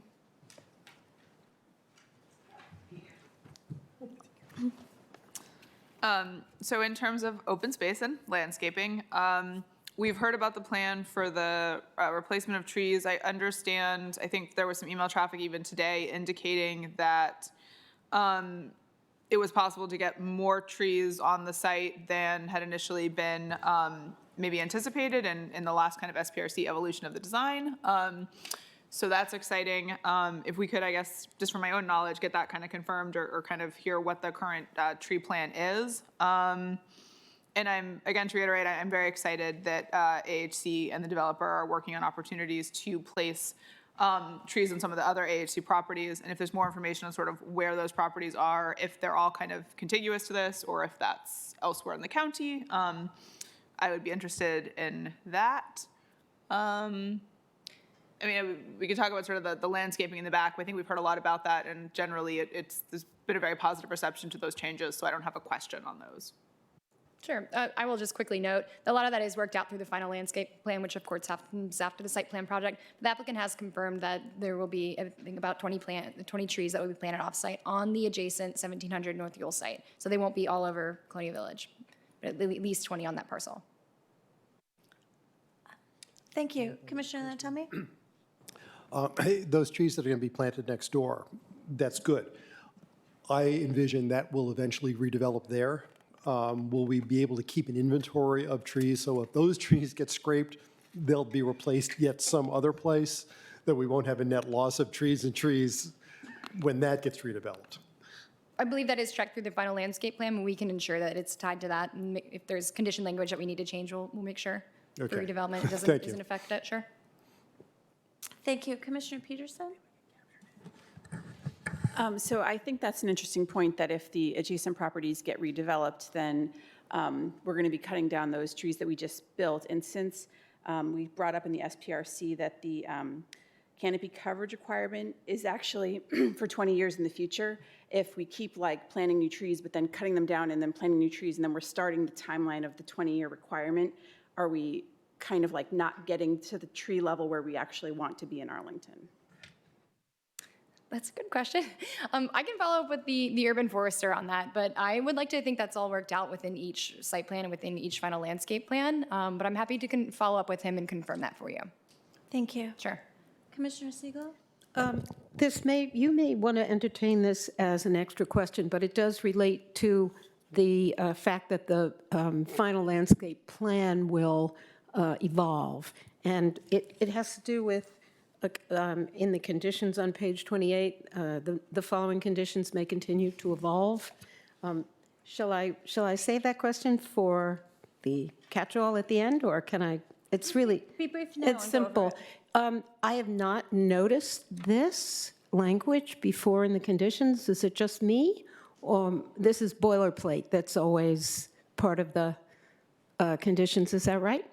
I think that's always been a factor going into planning commission when the county board hearing is a week and a half later. So they are always technically draft conditions. We put that in this one because we hadn't sat down with the developer yet. So I can only speak for this project being mine, but we just had that meeting last week and we had to get the report to you prior to having that meeting with the applicant just because of schedules. So the conditions have changed a little bit, but nothing too substantial for this project. Right. My question really is, I hadn't seen that before, and we have often asked about, well, we would like to see the final conditions so we can give an accurate read, and from that our recommendation comes. But Mr. Schreiber. Sure. So I can address that. I asked Christy to add that into the report. You are correct, this is the first time that you've seen that in your staff report.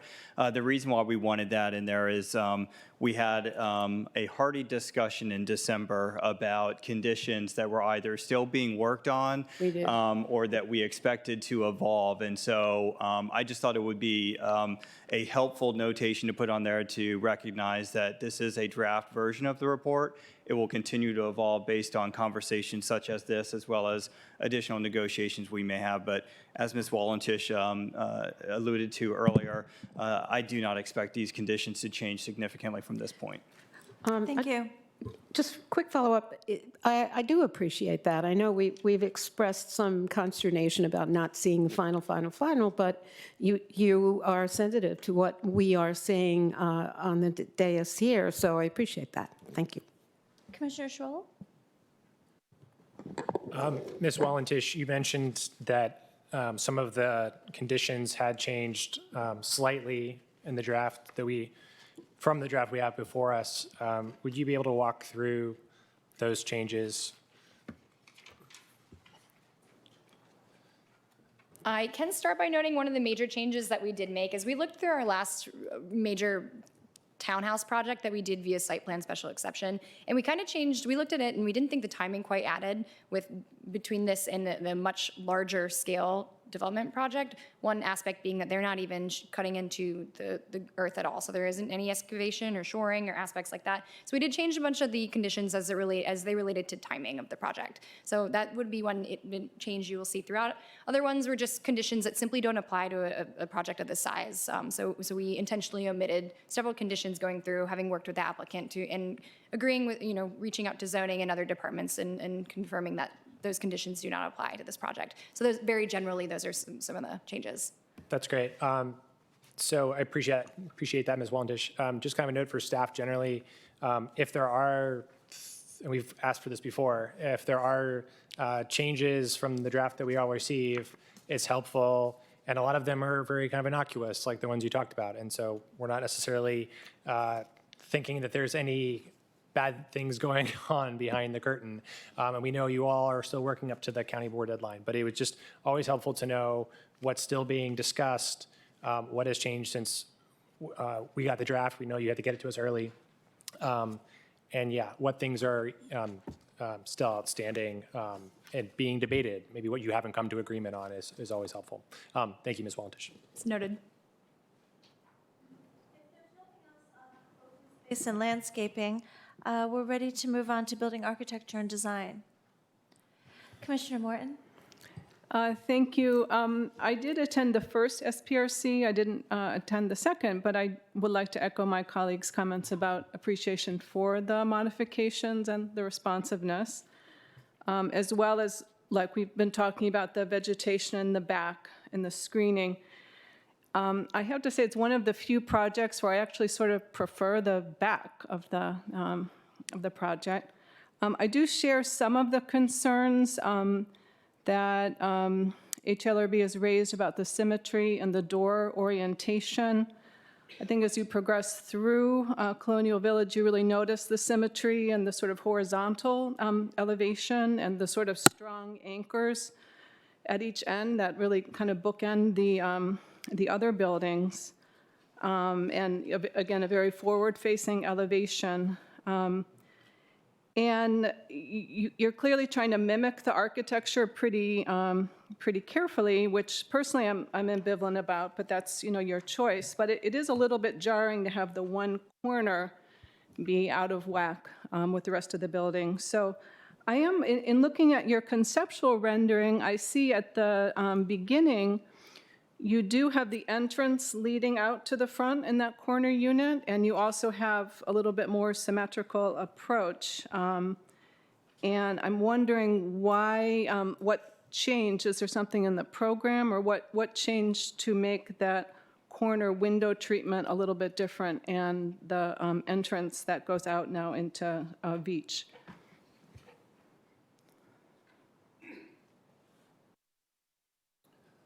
Hi, Derek Huting with the applicant. To answer the part of your question about the entrance and why that moved, that was largely in response to feedback we've got from various parties to activate the Veach frontage Okay. from pedestrian, I'm forgetting the name of the commission, Ian, who's on SPRC. They wanted to activate that. Yes. Wanted to activate that frontage. As far as again, the symmetry goes, we received various feedback from various parties along the way. On that end unit, we currently have that triple window. We were asked to put that there for variety's sake. Other versions did show other window fenestrations there. And from different feedback we were getting from different parties, that changed and evolved as the project evolved. Also, that end unit is 1 foot wider at the frontage right here, and part of that is to create, to break up the frontage along Veach Street to put a jog in that building, so you end up with 21 feet of width instead of 20 feet of width, and I think that's the reason why that unit then has 4 windows going across the top as opposed to 3 windows in order to get the spacing on those correct. So did I address the issue, the questions you had? Kind of. Is there a way to pull up, there was one photo that you had that showed the Wesley property just further down on Veach, and I'm sort of curious about 2 things. How does that address the street? Maybe it's set back a little bit more. And I also wondered, because I noticed walking around over the weekend, they have a sign there saying Colonial Village Wesley. Have you gotten to the point where, are you anticipating having some sign distinguishing yourself from the rest of Colonial Village?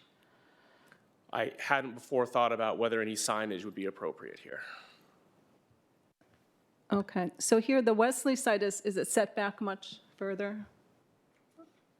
I'm wondering, how does it address the street? I guess there's the wall there, so you don't have that issue of street activation.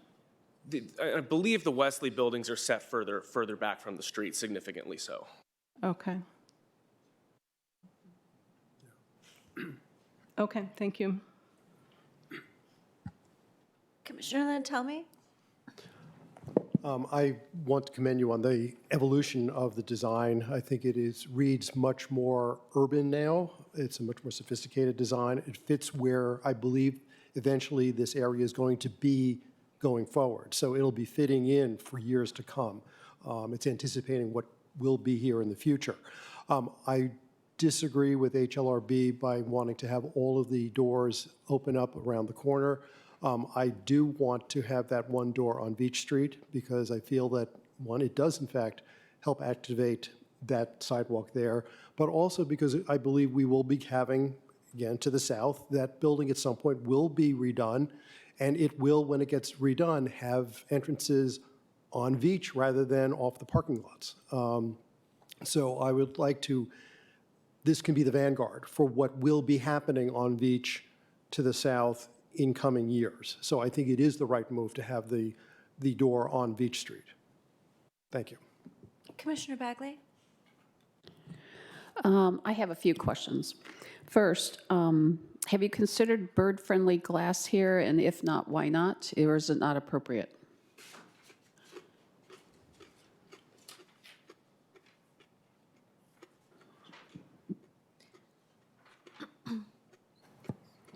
Typically, in these types of projects, and actually, maybe I should stand up here.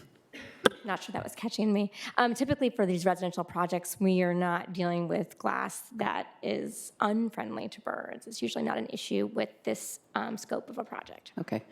Also, since that's a historic home, and I'm into historic homes a lot, and somebody's living in it now, I'm assuming? Yes. It probably has materials that somebody would consider worth something. Maybe you can talk to some charities or something about reusing some of these things. There might be some usable vintage things. That's a big business now. So I'd like to see that instead of just bulldozing it, that you consider repurposing or finding a place to repurpose some of those things. It's not actually historic, but there is a Older. standard site plan It's condition older, that addresses those types of issues. That's included in the conditions. Okay. And I guess to my colleagues up here, and even as Board Chairman Garvey said earlier tonight, the whole move with the biophilic, is this enough here? And two, with the notes that we just got here tonight about E2C2, is the energy enough here? So those are just questions to all of you. Thank you. Commissioner Schroll? Can the applicant walk through what it's kind of pledging to do through the Green Home Choice program? And you can maybe address how energy efficient these homes would be in comparison to the ASHRAE standards?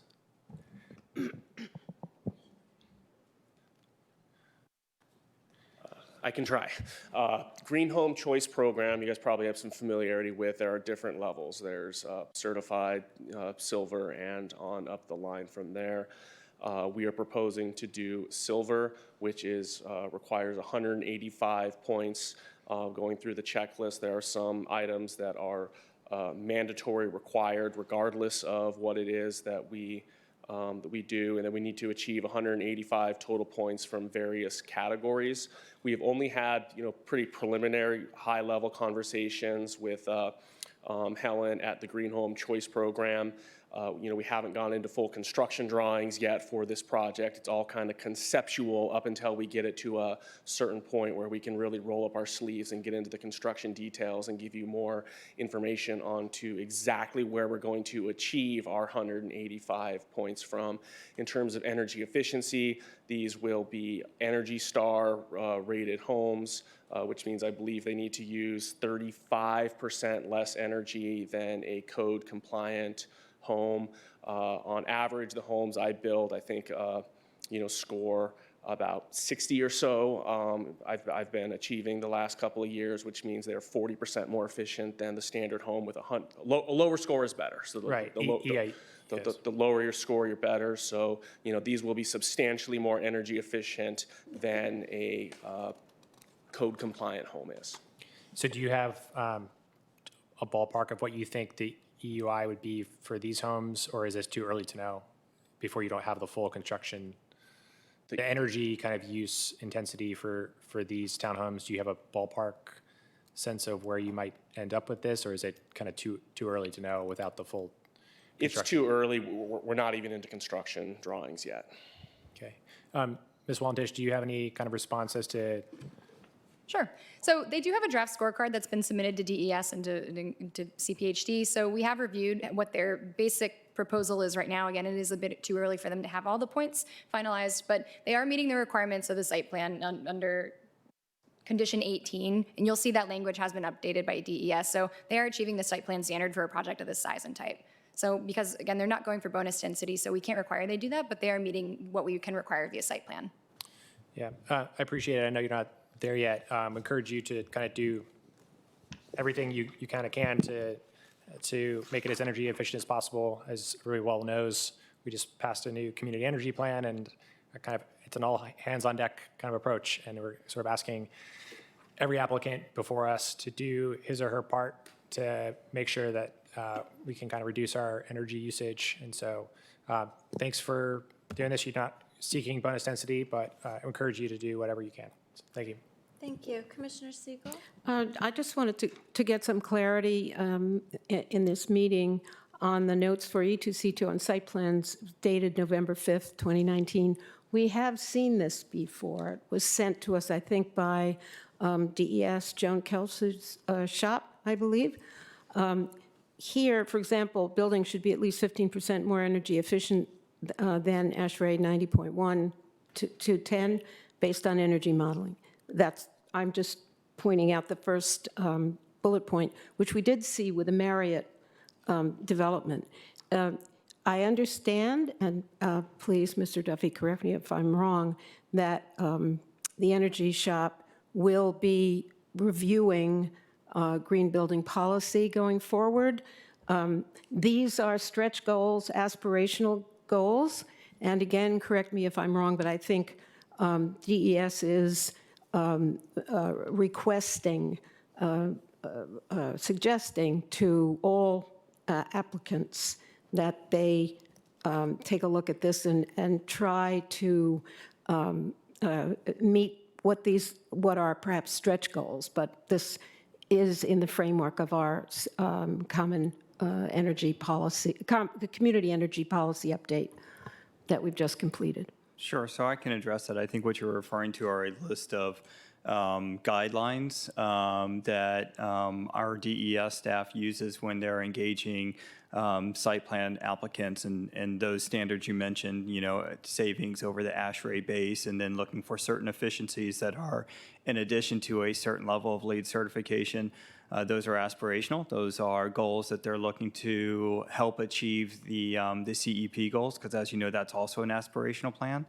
And so one of the things that I know the DES staff is embarking on this calendar year is consideration of revisions to the green building density incentive-based program, because by meeting that, you're applicable to achieve a certain level of density, and they're looking to revise that in order to more closely align it with the goals of the community energy plan. This project is different than a multifamily building, so from the ASHRAE base standard, from some of those things that are mentioned in the memo, those wouldn't necessarily be applicable here, which is why we guided the applicant to meeting with the Green Home Choice staff, which is a different standard, and that's something that they agreed to do, as well as to increase their level of certification, even though there was any benefit to them from a density perspective. It was still something that they were agreeable to doing, and actually ratcheted that up over the last few weeks here. Thank you, Mr. Schreiber. Anything else on building architecture and design? Let's move on to transportation and parking then. Commissioner Steinberger, did you have issues with those? Questions or comments? No, I know that given the access to various transit options here, including Metro, and there have been conversations at the SPRC meetings about what the appropriate amount of parking was for the site. And since one of the requested motions is to address a modification to allow visitor parking to sort of be in that sort of in each driveway situation, which, as previously discussed for the site, kind of you're going to have that driveway situation no matter what, given the constraints of the site and sort of access to the garages and access to the Colonial Village parking lot across the way.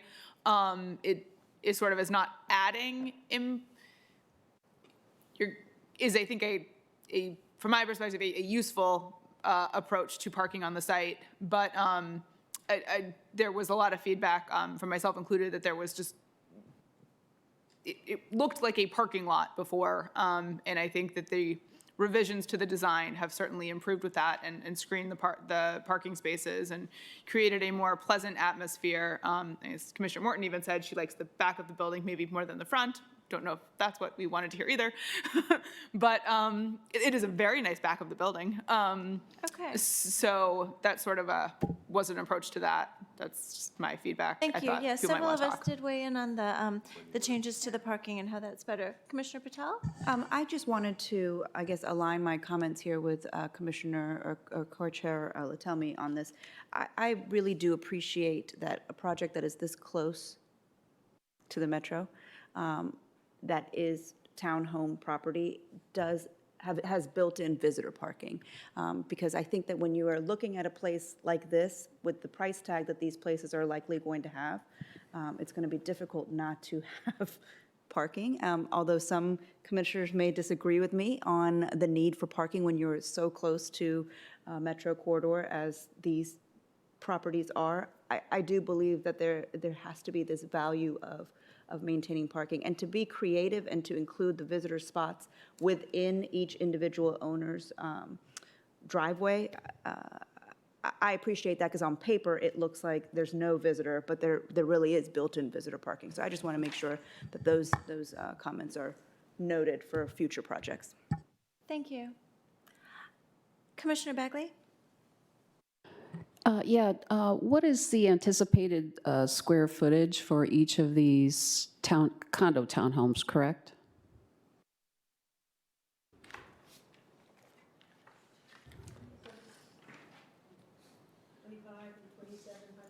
$2,700-ish, okay. Yeah, so the assumption, huh? Yeah. Yeah, I was just fact checking. That's about right. So the assumption is that people living there will probably have a car. I guess my question is, having not been part of the SPRCs, were there any comments from neighbors about overflow parking, nothing like that? Okay, good. That's good to know. Thank you. Commissioner Steinberger? It did come up that that these homes will not be eligible for the residential RPP, residential parking permits. That one. So that was another factor in this. So this will not be sort of adding to parking on the street. Also, it gains 2 or 3 street spots because the curb Yes. cut goes away. Oh, Ms. Kim? I just wanted to add that while the other side of Veach is RPP, the site that Colonial Village is on is just public parking. There is metered parking closer to the metro, but this frontage actually and the spaces that they're adding to the public parking supply are available for anyone to park in. Thank you. RPP 4 on that side of the street. I thought that was Zone 4. Not in front of the Colonial Village Thank you. residents. Thanks, Ms. Kim. Any more comments on the parking? If, Commissioner Schroll?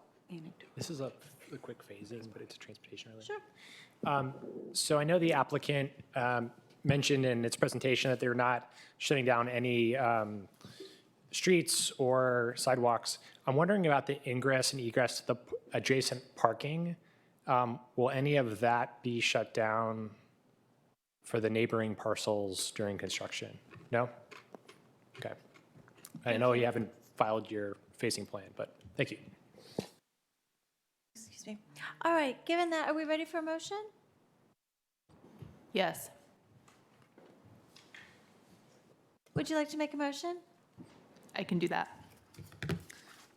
Going in the order with which I believe staff has indicated as most appropriate, staff will, I'm sure, tell me if I'm getting these out of order. I would like to move that we adopt the ordinance to amend the phased development site plan, PDSP number 161, to remove approximately 6,444 square feet from a portion of the property known as 1700 North Owl Street, RPC number 16-028-005 from the Colonial Village PDSP, subject to all previously approved conditions and with a revision to condition number 3. Second the motion.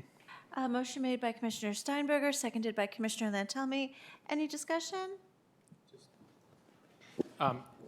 Just as a suggestion to Commissioner Steinberger as she makes her next motion, that she's moving to recommend to the county board that they adopt, but I have no comment on. Do I need to amend my motion? No, I think you're okay, but just. Noted. All in favor of this motion? Appears to be unanimous. Thank you. Motion passes. Would you like to make a second motion following Commissioner Schroll's?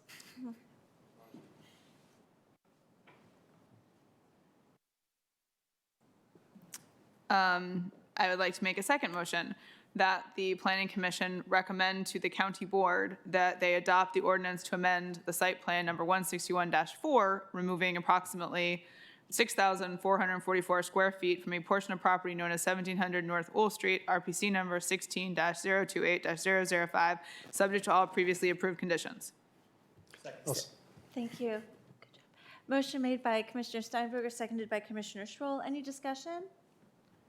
All in favor? Appears to be unanimous. I would like to make a third motion that the Planning Commission recommend to the County Board adoption of the ordinance to rezone approximately 6,444 square feet of a portion of the property known as 1700 North Old Street, RPC number 16-028-005, from RA 7-16 zoning district to RA 8-18 zoning district. Second. Do we have to do the third motion before the fourth? Did I get them out of order? It would be the rezoning first and then the final, the new site plan. Okay. Oh, this is the Thank rezoning. you. Okay. So, motion made by Commissioner Steinberger, seconded by Commissioner Schroll. Commissioner Schroll. Okay, any discussion? All in favor? Appears to be unanimous. Thank you. Continuing with the theme of making motions, I would like to make a fourth motion. I would like to recommend that, I would like to move that the county board, You got it. I would like to recommend that the Planning Commission recommend to the county board that they adopt the ordinance to approve site plan number 453 to allow for the construction of 7 townhouse units with a modification of zoning ordinance requirements for front and side setbacks, location of visitor parking, and all other modifications as necessary to achieve the proposed development project, subject to the conditions of the ordinance. Second. Motion made by Commissioner Steinberger, seconded by Commissioner Lantelmi. Any discussion? Commissioner Hughes. Thank you, Commissioner Garing. As I noted earlier, and I won't belabor the point, nothing to do with your project. I think it's a wonderful townhome development. I think you've architecturally responded to the SPRC and the wonderful advice of HALRB. The buildings are much better than they were before, and I think they'll be a beautiful addition. That being said, my vote, just as I've always voted no for most townhome units within a quarter to a half mile of a metro corridor, is something of the reflection of the zoning ordinance that underlies your choice, which was the only choice that was laid before you by our zoning ordinance. It is a function that I hope that as staff looks at it, we think about it as a community. If this is what we would prefer to see, is what will in turn, and I'm sure when you list, it'll be at $450 a square foot, 25 by 100, you're at 1.2. They're new built, so 1.3. I think my number's about right. And that's fair. That's what the market demands. We have to acknowledge that. So if we want to create 500,000 or units that are below that number, we have to create a zoning ordinance that does it. There's only one way to actually create units that are affordable from private development or from public development, such as AHC as our formula, is to have a zoning ordinance that gives them the opportunity to do so. The housing conservation districts are certainly a way of preventing certain things from happening, but our regular zoning ordinance is a tying function. And as I pointed out earlier, our county board does not right now with itself give it the ability to have considered fourplexes on each one of the townhome sites instead of a townhome if AHC had come forward wanting to make them all affordable, because the zoning ordinance doesn't allow that to go forward as a modifiable function. It's a capped zoning change.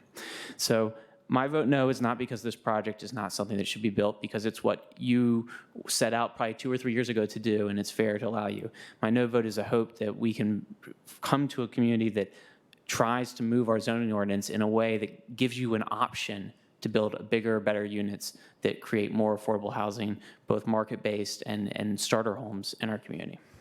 Thank you, Commissioner Hughes, for explaining your no vote. We appreciate that, and I know the board likes to see that in the record as well. Commissioner Patel? I'm going to align myself with Commissioner Hughes for all the reasons that he's already articulated and Commissioner Lantelmi has articulated before regarding this zoning, the concerns and the limitations that the county board has. However, notwithstanding that, based on where we are today and what we have available in front of us, I will be voting yes with all of those concerns listed. Thank you. With that, are we ready for a vote? Commissioner Weir?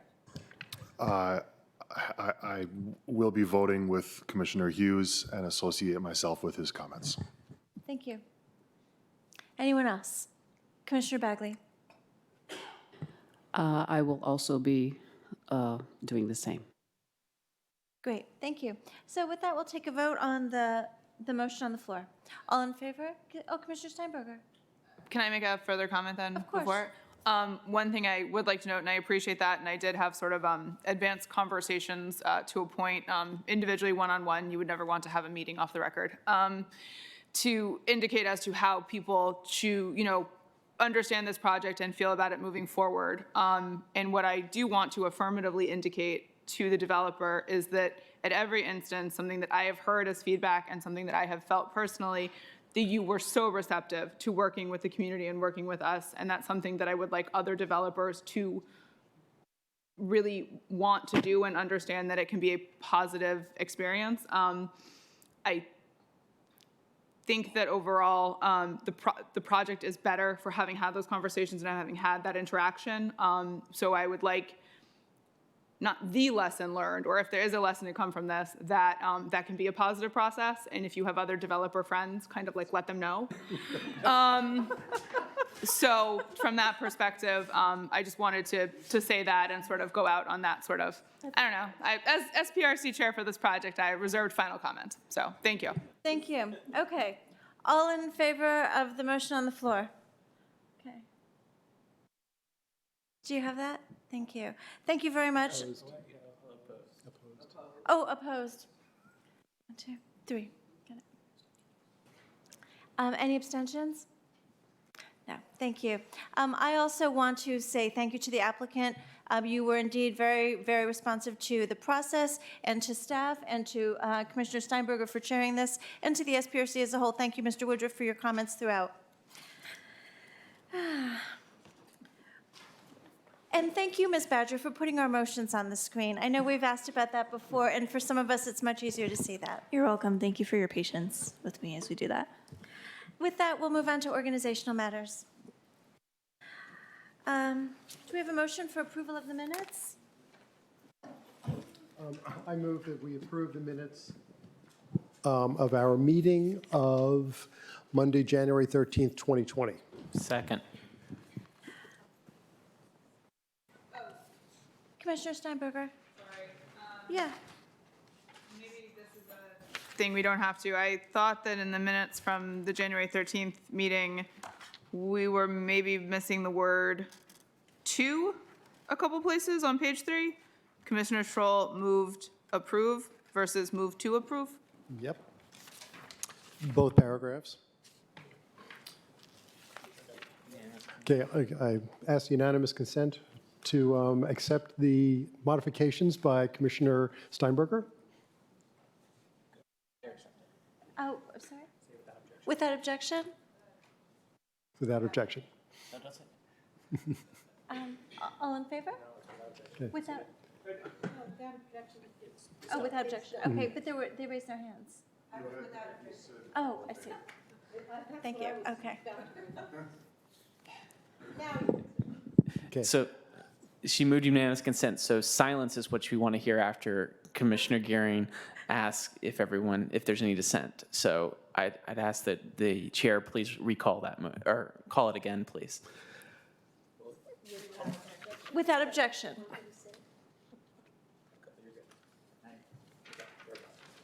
Done. Done, okay, excellent. So that was the amendment. Okay, so move to adopt the minutes of the Arlington County Planning Commission meeting of Monday, January 13th, 2020. As amended by Commissioner Steinberger. Okay, motion by Commissioner Lantelmi, seconded by Commissioner Siegel. All in favor? Thank you. Appears to be unanimous. Commissioner Hughes. Oh, and we will start with our reports. Staff report. Mr. Duffy, do you have a report for us? Yes, we do, Chair Karen. Thank you for noticing that staff is now projecting your emotions on the screen to hopefully provide some clarity, and certainly for both commissioners as well as the public to clearly understand what's being discussed. So I appreciate Ms. Badger and the work she did to make that happen. We have a really outstanding presentation for you, and I'll just tee it up in a minute, but just one quick housekeeping item. I know some of you have asked the clerk about your contact information that appears both online and other publications that we're sometimes asked to provide. We've done some research on this, and I've asked the clerk tomorrow to send you your current contact information, email addresses, and so forth. And it'll be important that each of you decide what information you want to have appear on the website or other documents that we have. Please correct it, or if you want to decide to omit or modify some of that information, please let the clerk know. She will send that out to you tomorrow, and I hope that's helpful to some of the requests that I think we've heard from the chair as well as some other commissioners. So just a bit of housekeeping. One thing that we continue to be committed to is look for ways to really transform the site plan review process and provide opportunities, again, to focus your work as you participate in the site plan review committee process and assist the community. We've recently found a new tool that we think will enable staff for each site plan project to create a virtual walking tour or site plan tour.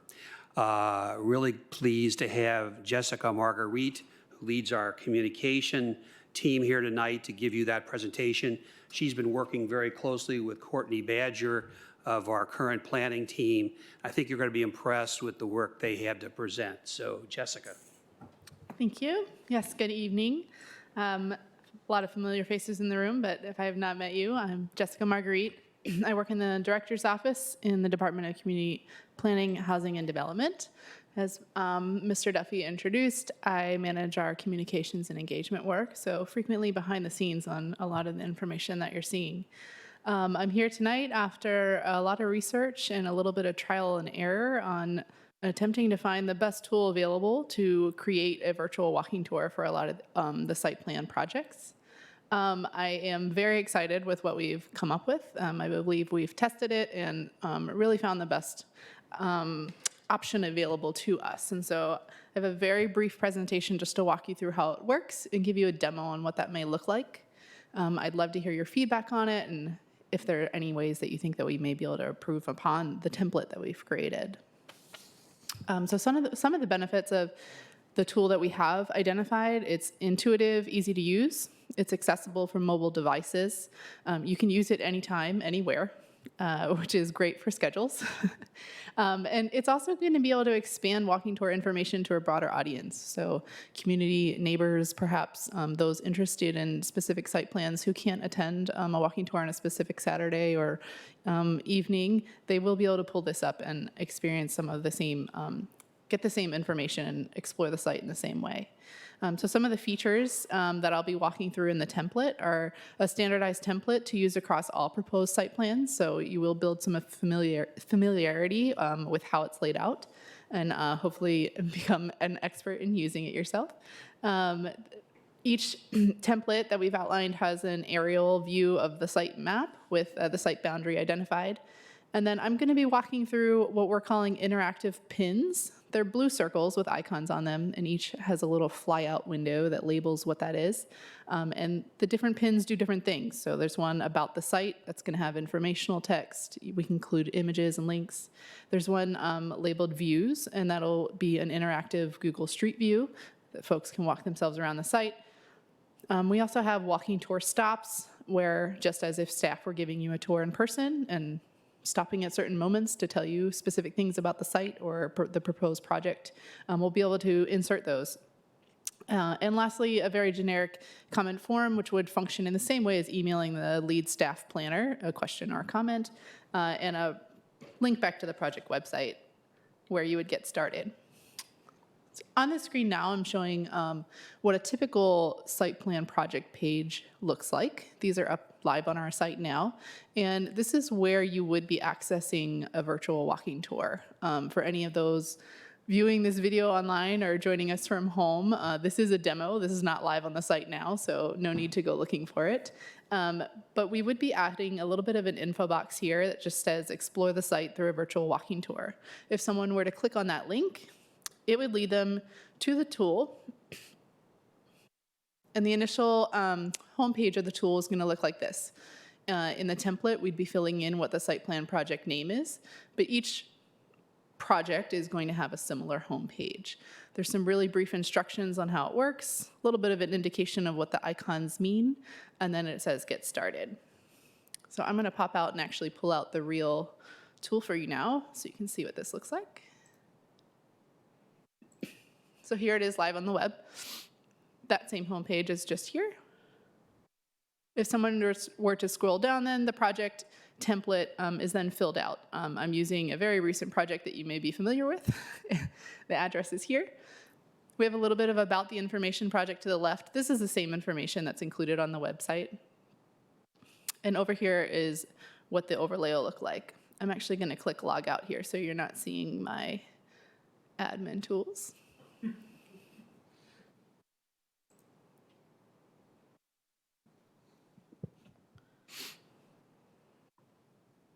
Here we go. This is what it looks like when you visit. So here you can see that we've outlined the site in a blue overlay, and these are the little pins that I mentioned with the flyouts. So you can see each one has a label, very easy to use. Someone can just hover over it and explains what it is. If they were to start with about the site information, we can include details about the site itself, images of a proposed plan. We can even start to insert general land use plan designations or zoning information here. This is just a demo, so again, those joining in at home, this is not available for you to view just yet, but we're hoping to have that available soon. The views are perhaps what people will be most interested in. These little figures here indicating that will pop up an interactive Google Street View from that location, and folks can scroll around, see what the neighbors look like. You can still walk up and down the street. It'll function the same way that Google Street View functions on their map. We've located a few of them throughout the site, so they're already set up on these different corners. If you were to pop in over at this corner, you're already in the right spot to view what that street looks like.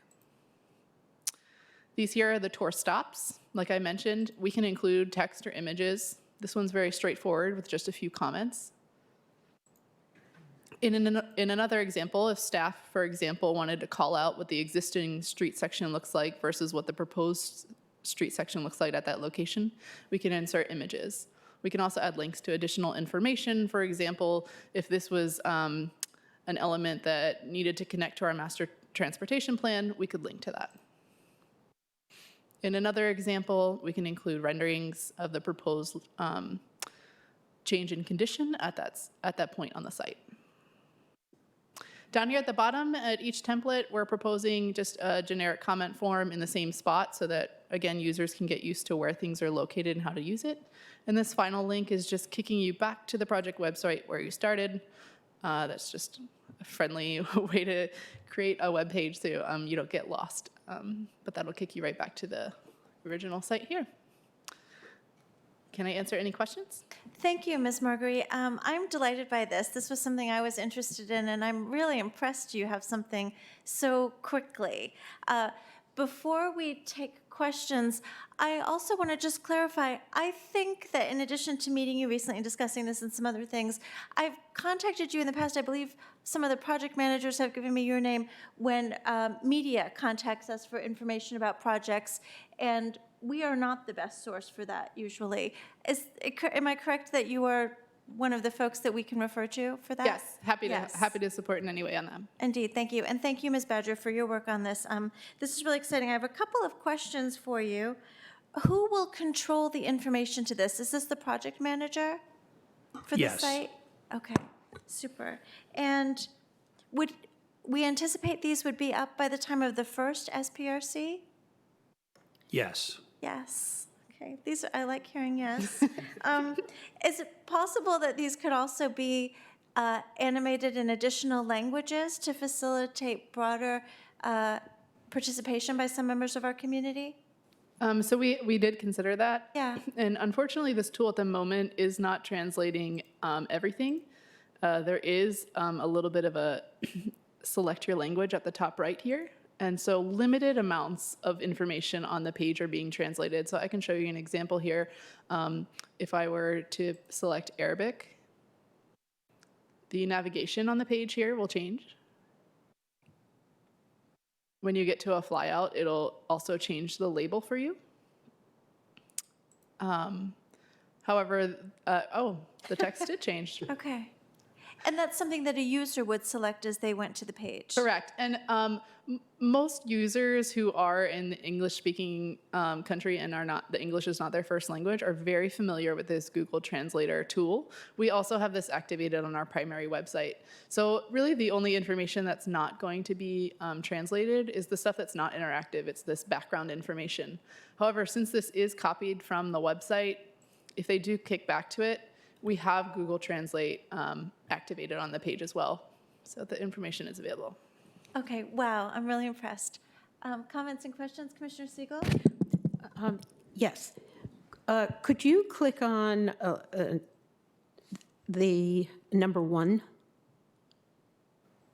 Tour stop 1. Okay, there it is. Went by too quickly. Commissioner Begley and I actually took our pieces of paper and walked around the site, and it really was very well done for this reason. This is the southwest corner and the highest grade elevation of the site. There's a lot of information here, and that information was absolutely key because this site slants down. There's a big grade change, and that was really one of the issues that we had to deal with. So that would be how we would have it.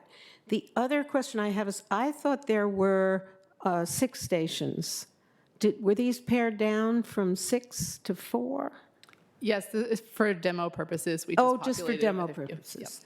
The other question is, and I know I'm pushing the envelope here, can this be, can you make an app out of this so that you could actually take your device in your hand and walk around? It is mobile friendly, so if you were to pull up... Oh, you could just pull it up on your phone? In a browser, it'll work, yeah. So in the browser? Okay, great. Commissioner Schroll? Okay, Commissioner Morton? Thank you. Yeah, this is really exciting. I have a question about the input. I'm assuming from the way you phrased it that this isn't going to be like a comments section everyone can see, and it's just going directly to you. But do you have an obligation, or are you planning to sort of compile those comments and make them public in some way? Anything received via that would be treated in the same way as if someone were to email staff. So on the project website as it stands, we have staff information that you're able to click and email them, and that content is handled in a specific way, and this would essentially function the same. So it would be incorporated into the staff report or something like that and shared in summary or in individuals? Yeah, so this is something that we worked with Jessica on. We wanted to compile the comments so that when we go to the SPRC, we can kind of address some of them. It's unclear if we're going to have a section in the staff report. We're still kind of figuring that out, but we wanted to know ahead of time what some of the questions were going to be so we can be better prepared. Excellent. Thank you. It'll be interesting to see going forward the dynamic of how that works. Thanks. Commissioner Hughes, then Commissioner Schroll, then Commissioner Bagley. Real quickly for staff, with the Google Street Views, I know some of the latest software packages from the architectural community basically has the ability to visualize it from Street View and see the architectural renderings that the current building is being proposed in true perspective. Is this tool capable of linking to those current interfaces that they have? So if a developer or an applicant were to supply that type of functionality, we would be able to link to that and potentially embed it in one of these flyouts. But that is not a software that the county currently has access to. They're very cost prohibitive. So we did look into sort of some of the virtual reality and AI options, but they're very expensive. Okay. And then finally, we talked about the ability for the site to have Google Translate. Is it also 508, so for our disability that rely on audio readers and other things? I believe so, yes. Okay. Thank you. Commissioner Schroll? Yeah, this is great. Thanks for your work on this. Picking up on the kind of mobile-ready question, you mentioned they would open in the browser. You showed a lot of pop-ups when you kind of click the different locations. If I'm on a phone in the browser, is that popping up in new windows? how does that pop-up feature function if I'm on a cell phone? It's similarly popping up in a window on the screen with an X in the corner, but it's sized appropriately for the screen, at least on the phones that we tested. Granted, we don't have every single phone, but we Sure. did test on 2 or 3. It's not perfect. There is a little bit of a, if you're zoomed in, see these, you have these zoom in and out buttons up top here. If you're zoomed in too much, it can get a little wonky. The bubbles get a little bit too big, but with a few clicks, it was working pretty well. Excellent. Yeah, this is great. I'm glad you're doing this, and this is fantastic. So thanks for that. Going forward, I would certainly think about kind of phase 2 of most people are going to be probably doing this on phones, kind of going out there. And so to the extent that we can implement phase 1 and think about how that can work down the road, that's great. But yeah, this is amazing. I appreciate your work on this. Thank you. Commissioner Bagley? Yes, I too think this is great. As a former civic association president, it would be great, especially in those civic associations that have a lot of development things going on, that you actually reach out to the civic associations, get yourself on the agendas for their meetings so that you can communicate this to a broader base of people, so that when these SPRCs come up and a lot of neighbors somehow never hear about it, despite all the communication, that it's another avenue to reach out. So I think that's great. I love the comment form, particularly since it's going to come back to us at the SPRC level. And I guess my question is, will they still be able to print out an old-fashioned map? I see a download thing there. Is that to download the whole tour, or is that to download an actual paper map? Well, first, thank you for the comment on maybe giving the civic associations a bit of a hands-on tour. I think that's a fantastic idea, and we'll look into that. Secondly, in response to your comment on printing, we are attempting to, go digital with this type of tool and lean away from actual printing or encouraging that. But there is a download tool available, yes. And what it would do is just print out a standard PDF with these bubbles on it. You wouldn't get the content within the bubbles when you print that. I have another question for you. How will we let everybody know that this is available? We have discussed that, and we wanted to first share this with the commission tonight. Thank you. To get your comments, and then we will begin a pretty active communication campaign, starting with the county board, the county manager, either later this week or next week. So with all of these innovations, we work closely with Jessica and Gina to ensure that everyone is knowledgeable and can get access to these. So we will certainly be out there promoting this good work. Thank you. Excellent. Oh, Commissioner Hughes. Have we identified the first site plan we're going to go live with this, Bob? The Ames Center. Jane, you win. Congratulations, Jane. Full digital. So unfortunately, we may not be ready by the first SPRC meeting because we're still working out some things, but we're going to get it up as soon as possible. We have had our walking tours at the second meeting, so I'm sure we'll be okay. Thank you so much. Chair Garen, just a couple of things to wrap up. We do intend this to replace the actual walking tour unless the Site Plan Review Committee believes that that would be of value. All of you know weather and other factors have made it difficult, so we see this ultimately fully replacing the walking tours. I think one of the things that impressed me most about this tool is that it allows for staff to update on an ongoing basis through the SPRC process at each of these stations with new material. So it's progressively expanded, and I think that's a great thing. And again, linking this to the project web page is just, it just sort of revolutionizes, I think, something we've been doing for many years and makes it much more interactive. So we're really pleased with this, and really pleased with the work that Jessica and Courtney have done. So we're anxious to get started with this. Thank you. I will miss the personal walking tours, but I do recognize that we're all a little bit tight for time, and with those have gotten pushed to weekends in some cases.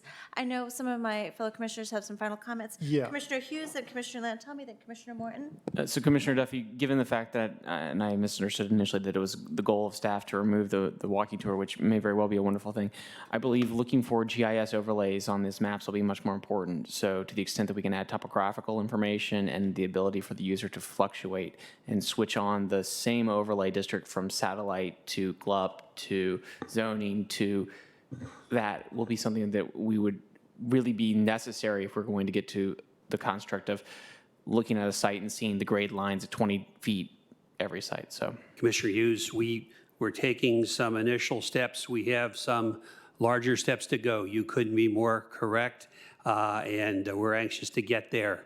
We'll see over time.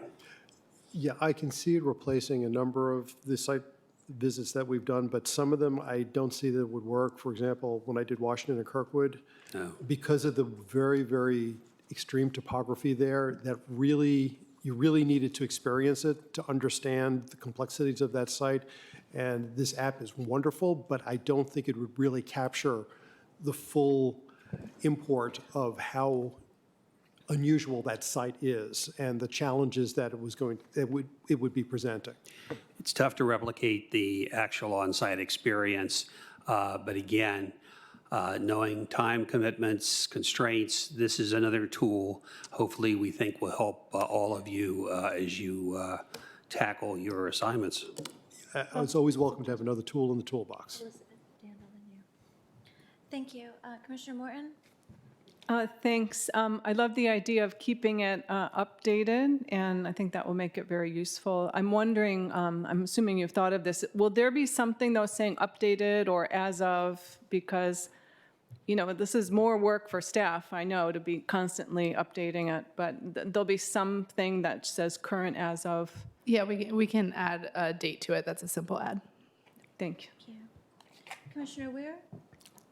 Just to extend Commissioner Hughes' question a little bit, I would really like to encourage staff in thinking about what views to provide at the outset of SPRC processes to pay attention to the equity and budgeting discussion that board member, chair, our titles for the members of the county board are always awkward. That Libby Garvey mentioned at the beginning of this meeting. I strongly suspect that there are a number of measures of indicia of equity and inequity. I strongly suspect that y'all are professionally acquainted with many of them, and I would really love to be to take advantage of these of this kind of a thing in a way that gives us some access to those metrics in line with what Commissioner Hughes was talking about. You know, should that, to the extent that that exists and is possible. Thank you. Commissioner Siegel? Following on what Commissioner Lantelmi said, I'm just wondering, I mean, I actually assumed that you would sort of take this with you when you went to the site so that you would have an orientation to the site. You could do it before you go, while you go, and after you go. And I wonder, why not call it self-guided walking tour or virtual and self-guided walking tour? It's not as elegant as what you have here, but, or a sort of disclaimer or a suggestion that people put this on their mobile devices and go and look at the site. We'll consider that in our promotional materials for sure. That's a good point that we could note that it could also be a self-guided in person. Thank you. Thank you. We're really excited about this. Mr. Duffy, did you have anything else you wanted to share with us? Just one minor, well, couple things really. On Wednesday evening, staff will be at the Long Range Planning Committee to give you an initial overview of our FY21 work program. Again, that's in advance of the Tuesday, February 18th work session with the county board. we'll be presenting and discussing the work program as well. So we hope to see many of the commissioners there. Just in terms of reaching out to our communication staff when you're contacted by the media, if you elect to do that, and we certainly encourage that, please also copy any contact like that with the Planning Commission clerk as well as the staff member who's the project manager, so that if there's multiple contacts, we can coordinate with you. But again, encourage you, if you're inclined, to reach out to one of our communication staff to assist. Thank you. When this has come up in my case, I have gone to my project manager, which has typically been Peter Schultz, and he refers me to Ms. Marguerite. So, yes, thank you. Elizabeth? Yes, Jane? Just a clarification. So we're talking about this Wednesday, the 10th? 12th. 12th? It's not here, and I think online, the carryover meeting is still listed. So I'm a little confused. Well, I'll look to the commissioner clerk to respond to that. Okay. So the 12th is an LRPC meeting on your staff. We have posted notices that on the 12th at 6:30 p.m., there will be an LRPC meeting where we'll provide a brief overview of our work program. But again, on Tuesday, February the 18th at 3 p.m., the County Board, the Planning Commission will hold a work session that will focus on the work program as well. And where is the meeting on the 12th? Sorry, here? I'll turn to the clerk. I'll have to email it to you tomorrow. Okay, great, thanks. It's on the website. Okay, thank you. Yeah, I don't know what that is either. I think it's on the website. I'll look it up. Thank you. Thank you for the staff report, Mr. Duffy, Ms. Marguerite. We're ready for our commission reports. Commissioner Morton, are you ready for an SPRC report? Thanks. So I had my first meeting with Courtney and Aaron and Elizabeth Guerin, talking about some of the upcoming projects. I'll deal with that first. I think, as you've already heard, we have the Ames Center coming up that Commissioner Siegel and is Commissioner Peterson co-chairing with you? Okay. That's coming up February 24th. We discussed at this meeting we had with staff about a week ago a request to do a Crystal City PDSP SPRC that would cover 3 projects, the 1900 Crystal Drive, 223 23rd Street, 101 12th Street, which is a Crystal Gateway project. And Commissioner Hughes has agreed to convene that on Thursday, February 27th. We also have the WIDA project coming up that Commissioner Patel is chairing. And that's what's scheduled right now. We have a number of other projects coming up that I'll be reaching out to you all to gauge your interest in chairing or co-chairing.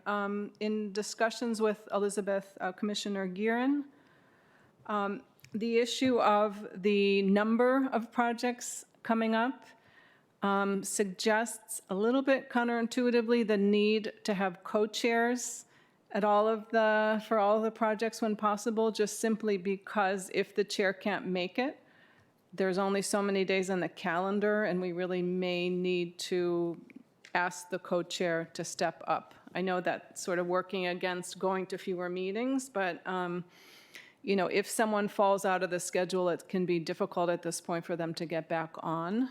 So we are going to be encouraging chairs to reach out for a co-chair, at least you know, someone who's familiar with the project who could step up if necessary.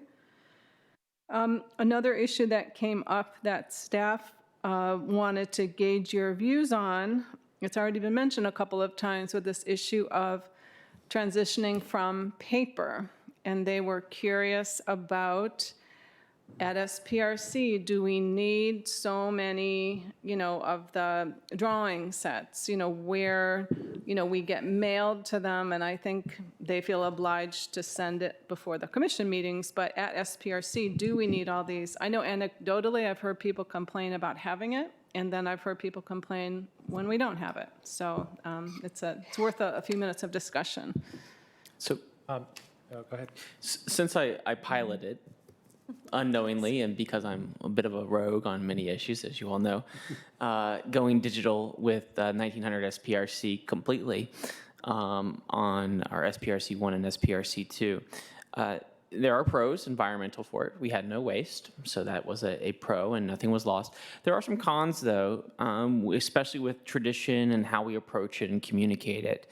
I think there are certainly a benefit to our commission to reduce our waste and to reduce the amount of paper we generate in printing. It's expensive for the county. It's expensive for our applicants, and I think that's worth it. I do think, though, having experimented with it, we would need a phased approach, Commissioner Morton, and one to which we encourage folks to download ahead of time in the announcement as an important factor, and number two, to provide a limited number of printed copies, and also a more strategic set of where we know the conversation will be heated of information. One of the best things we actually did was with 1900, I knew there was going to be a streetscape and sort of setback corner issues, and the applicant provided shared big drawings that I think was actually quite appreciated by the members of the SPRC. So just for other commissioners who didn't make my digital ones, but thank you, Commissioner Schroll, for.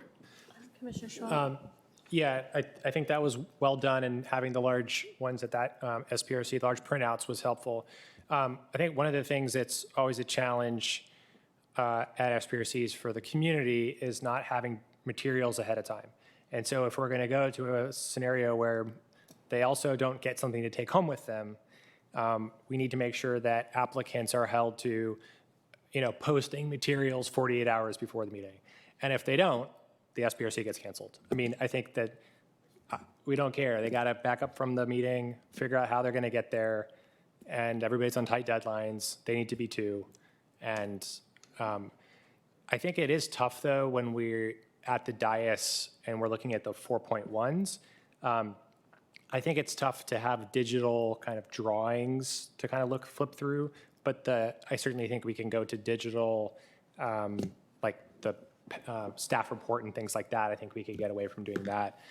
Or having some shared 4.1s at the dais or something. I don't think we all need to have one, but some thoughts. Elizabeth, do you want to comment on that part? Yes, so what you're describing is what staff was actually proposing, and I agree that if the materials won't be there, we should make it known, but I am sympathetic to, we know sort of barely how to navigate the website and find everything in the project page, and the general public doesn't always. So I think what we had discussed was, having a few copies there, and maybe announcing it even at all the meetings and putting it on the website, if you want information, please download it. And maybe making it a little bit easier to find. We've also had AV problems in a lot of SBRC meetings where, because for some reason, the evenings is when the county IT staff tends to update things, and we've had everything go down. And you couldn't get it back up because they were reinitiating everything. And it hasn't just been in this building, it's been in other sites too. So having the paper there, we've been able to keep the meetings going. People had stuff in front of them. They could keep up with things. Just be aware that this has been a continuing issue Ms. with our Badger, evening would you meetings. share that with Mr. Schreiber? Because I think we need to keep an eye on that during this transition period. Absolutely. Yeah, I took notes on everything you said, and I'll But pass that along. that especially, I don't think we mentioned that. Yeah. It has been an issue.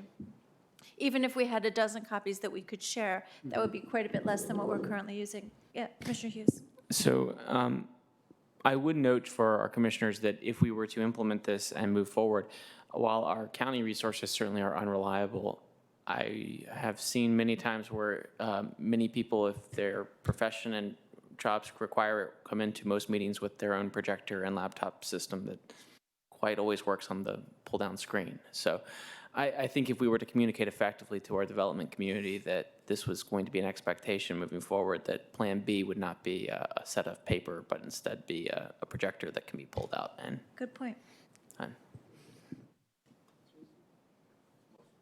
Did you want to say something, James? Oh, after, okay. All right. Elizabeth, did you have more? Okay, yeah, so thank you. I think Courtney is going to communicate that back. I think as we discussed, it would probably be a phased approach, see what's working and what's not. The only other thing I have, as you see, and I think, I'm not sure if it's Commissioner Scholl or Giron will elaborate on this, but we've set up a sign-up sheet, which a lot of you have been using. And I think the advantage of this, again, is just in real time knowing, to the best we can. We know plans change, but how many people will have, is there nobody going to a meeting? If you have time only for one meeting, pick what you want. So I will try to keep this updated. I'm simply putting in the meetings as I know about them. And I saw Commissioner Scholl added LRPC today and ZOCO. So please, again, rely on the county website for things like the rooms, and that's the official notice. This is simply a list of who's planning to attend. And I think that's all that I have right now. Thank you. LRPC report, Commissioner Scholl. Thank you, Madam Chair. So Mr. Duffy mentioned the meeting on Wednesday on the planning department work plan. That'll be in room 715 in this building, starting at 7 p.m. And going till 9 p.m. On the 18th, we have the LRPC meeting on the Shirlington Special GLUP Plus process. That's going to be at the Trade Center down in Shirlington, starting at 7 p.m. And then kind of switching gears slightly, we're still continuing this SPRC working group. We had to reschedule. We had to kind of push it a little bit based on folks' conflicts, scheduling conflicts. So we're going to be meeting at the end of this month, February 26th, 7 p.m., room 715 in this building. I know that there's a SPRC and that may be a PFRC, and that might be a conflict for folks. But it seemed to be the best date for the most people. So I appreciate our clerk's help in scheduling that. So that's what we have going forward. Thank you. ZOCO report, Commissioner Weir? Yeah, so we have. Thank you. We have an upcoming meeting on March 3rd. Commissioner Patel and I will be meeting with Nick Rogers to prepare for that in the next couple of weeks. But it sounds like Commissioner Hughes might actually know more about the subject of that meeting than I do. So which is to say that I don't know yet what the subject is, and it sounds like he might. So I'll turn it over to him. Well, first, I want to thank you for working with one of our newer commissioners and helping them learn something new and share that responsibility. Commissioner Hughes, on ZOCO? So I think that concludes ZOCO. We're going to just skip down to OG, and it does actually relate to the ZOCO this time. ZOCO, our form-based code OG heard a deferred plan by housing staff with respect to changing ownership requirements within the form-based code and their alignment with other county ordinances. Specifically, you all might remember our recent change of the zoning ordinance to allow the affordable housing consideration for ownership units between 80 and 120 AMI.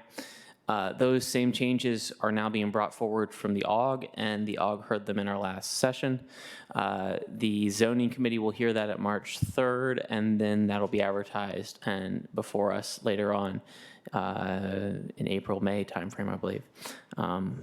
It was a very interesting and lively discussion for the OG with respect to it, with the members of the OG coming down, as the members of the Pike frequently do, very much in favor of how do we create more affordable housing and how do we help those least amongst us. So it will be interesting to see how zoning committee, ZOCO hears that, and more importantly, how that moves forward through the board.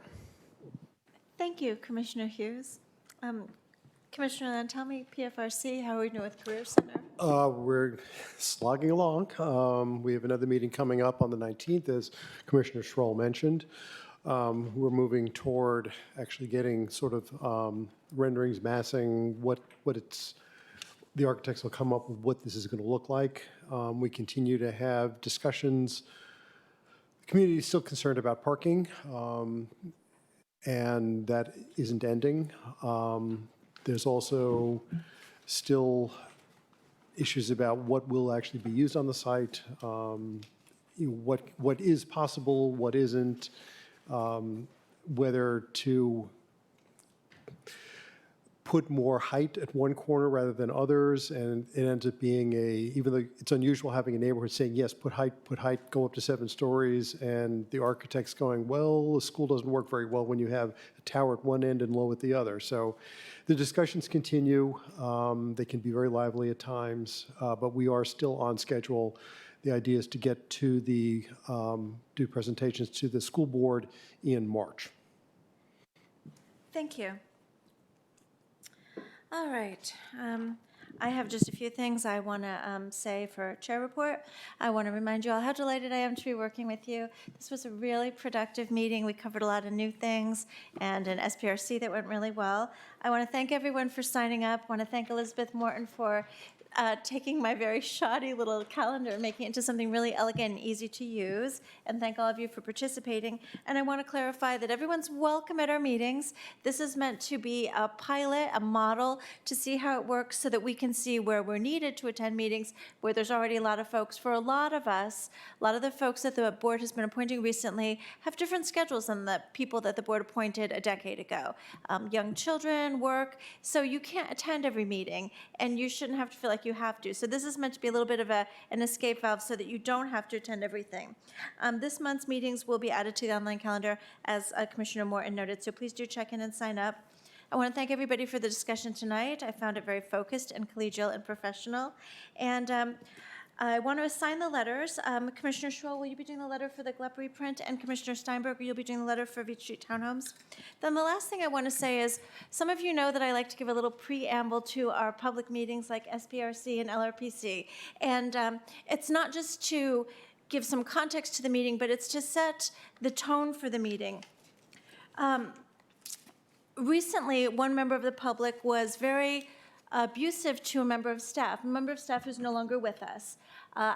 Yes, this is all I'm going to say about this, but I want to share with you that I've talked with Commissioner Schroll about this, and I've talked with staff as well, and I want to encourage us all to add in our preamble some language. We're going with a carrot rather than a stick at this point, these folks who are assigned to participate in the SPRC and the LRPC represent their constituency or their neighborhood, and that we all have to be respectful of each other and staff, because we're all adults, and it's a more productive discussion and a better product at the end.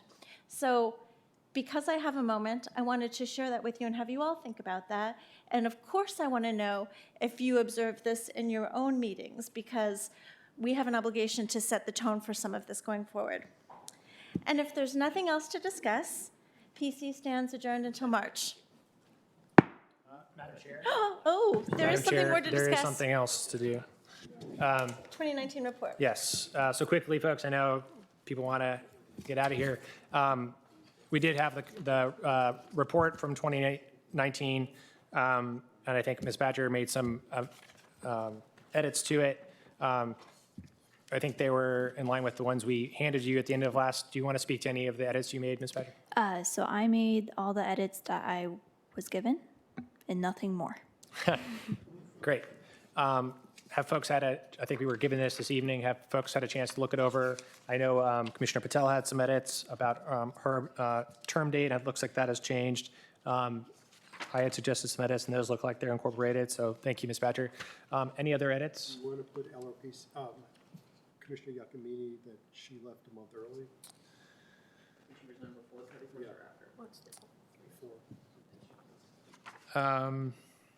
It's up to you, I'm just calling it. Yeah. So make a Make that notation. decision on it. Yeah, your call how you want to do it.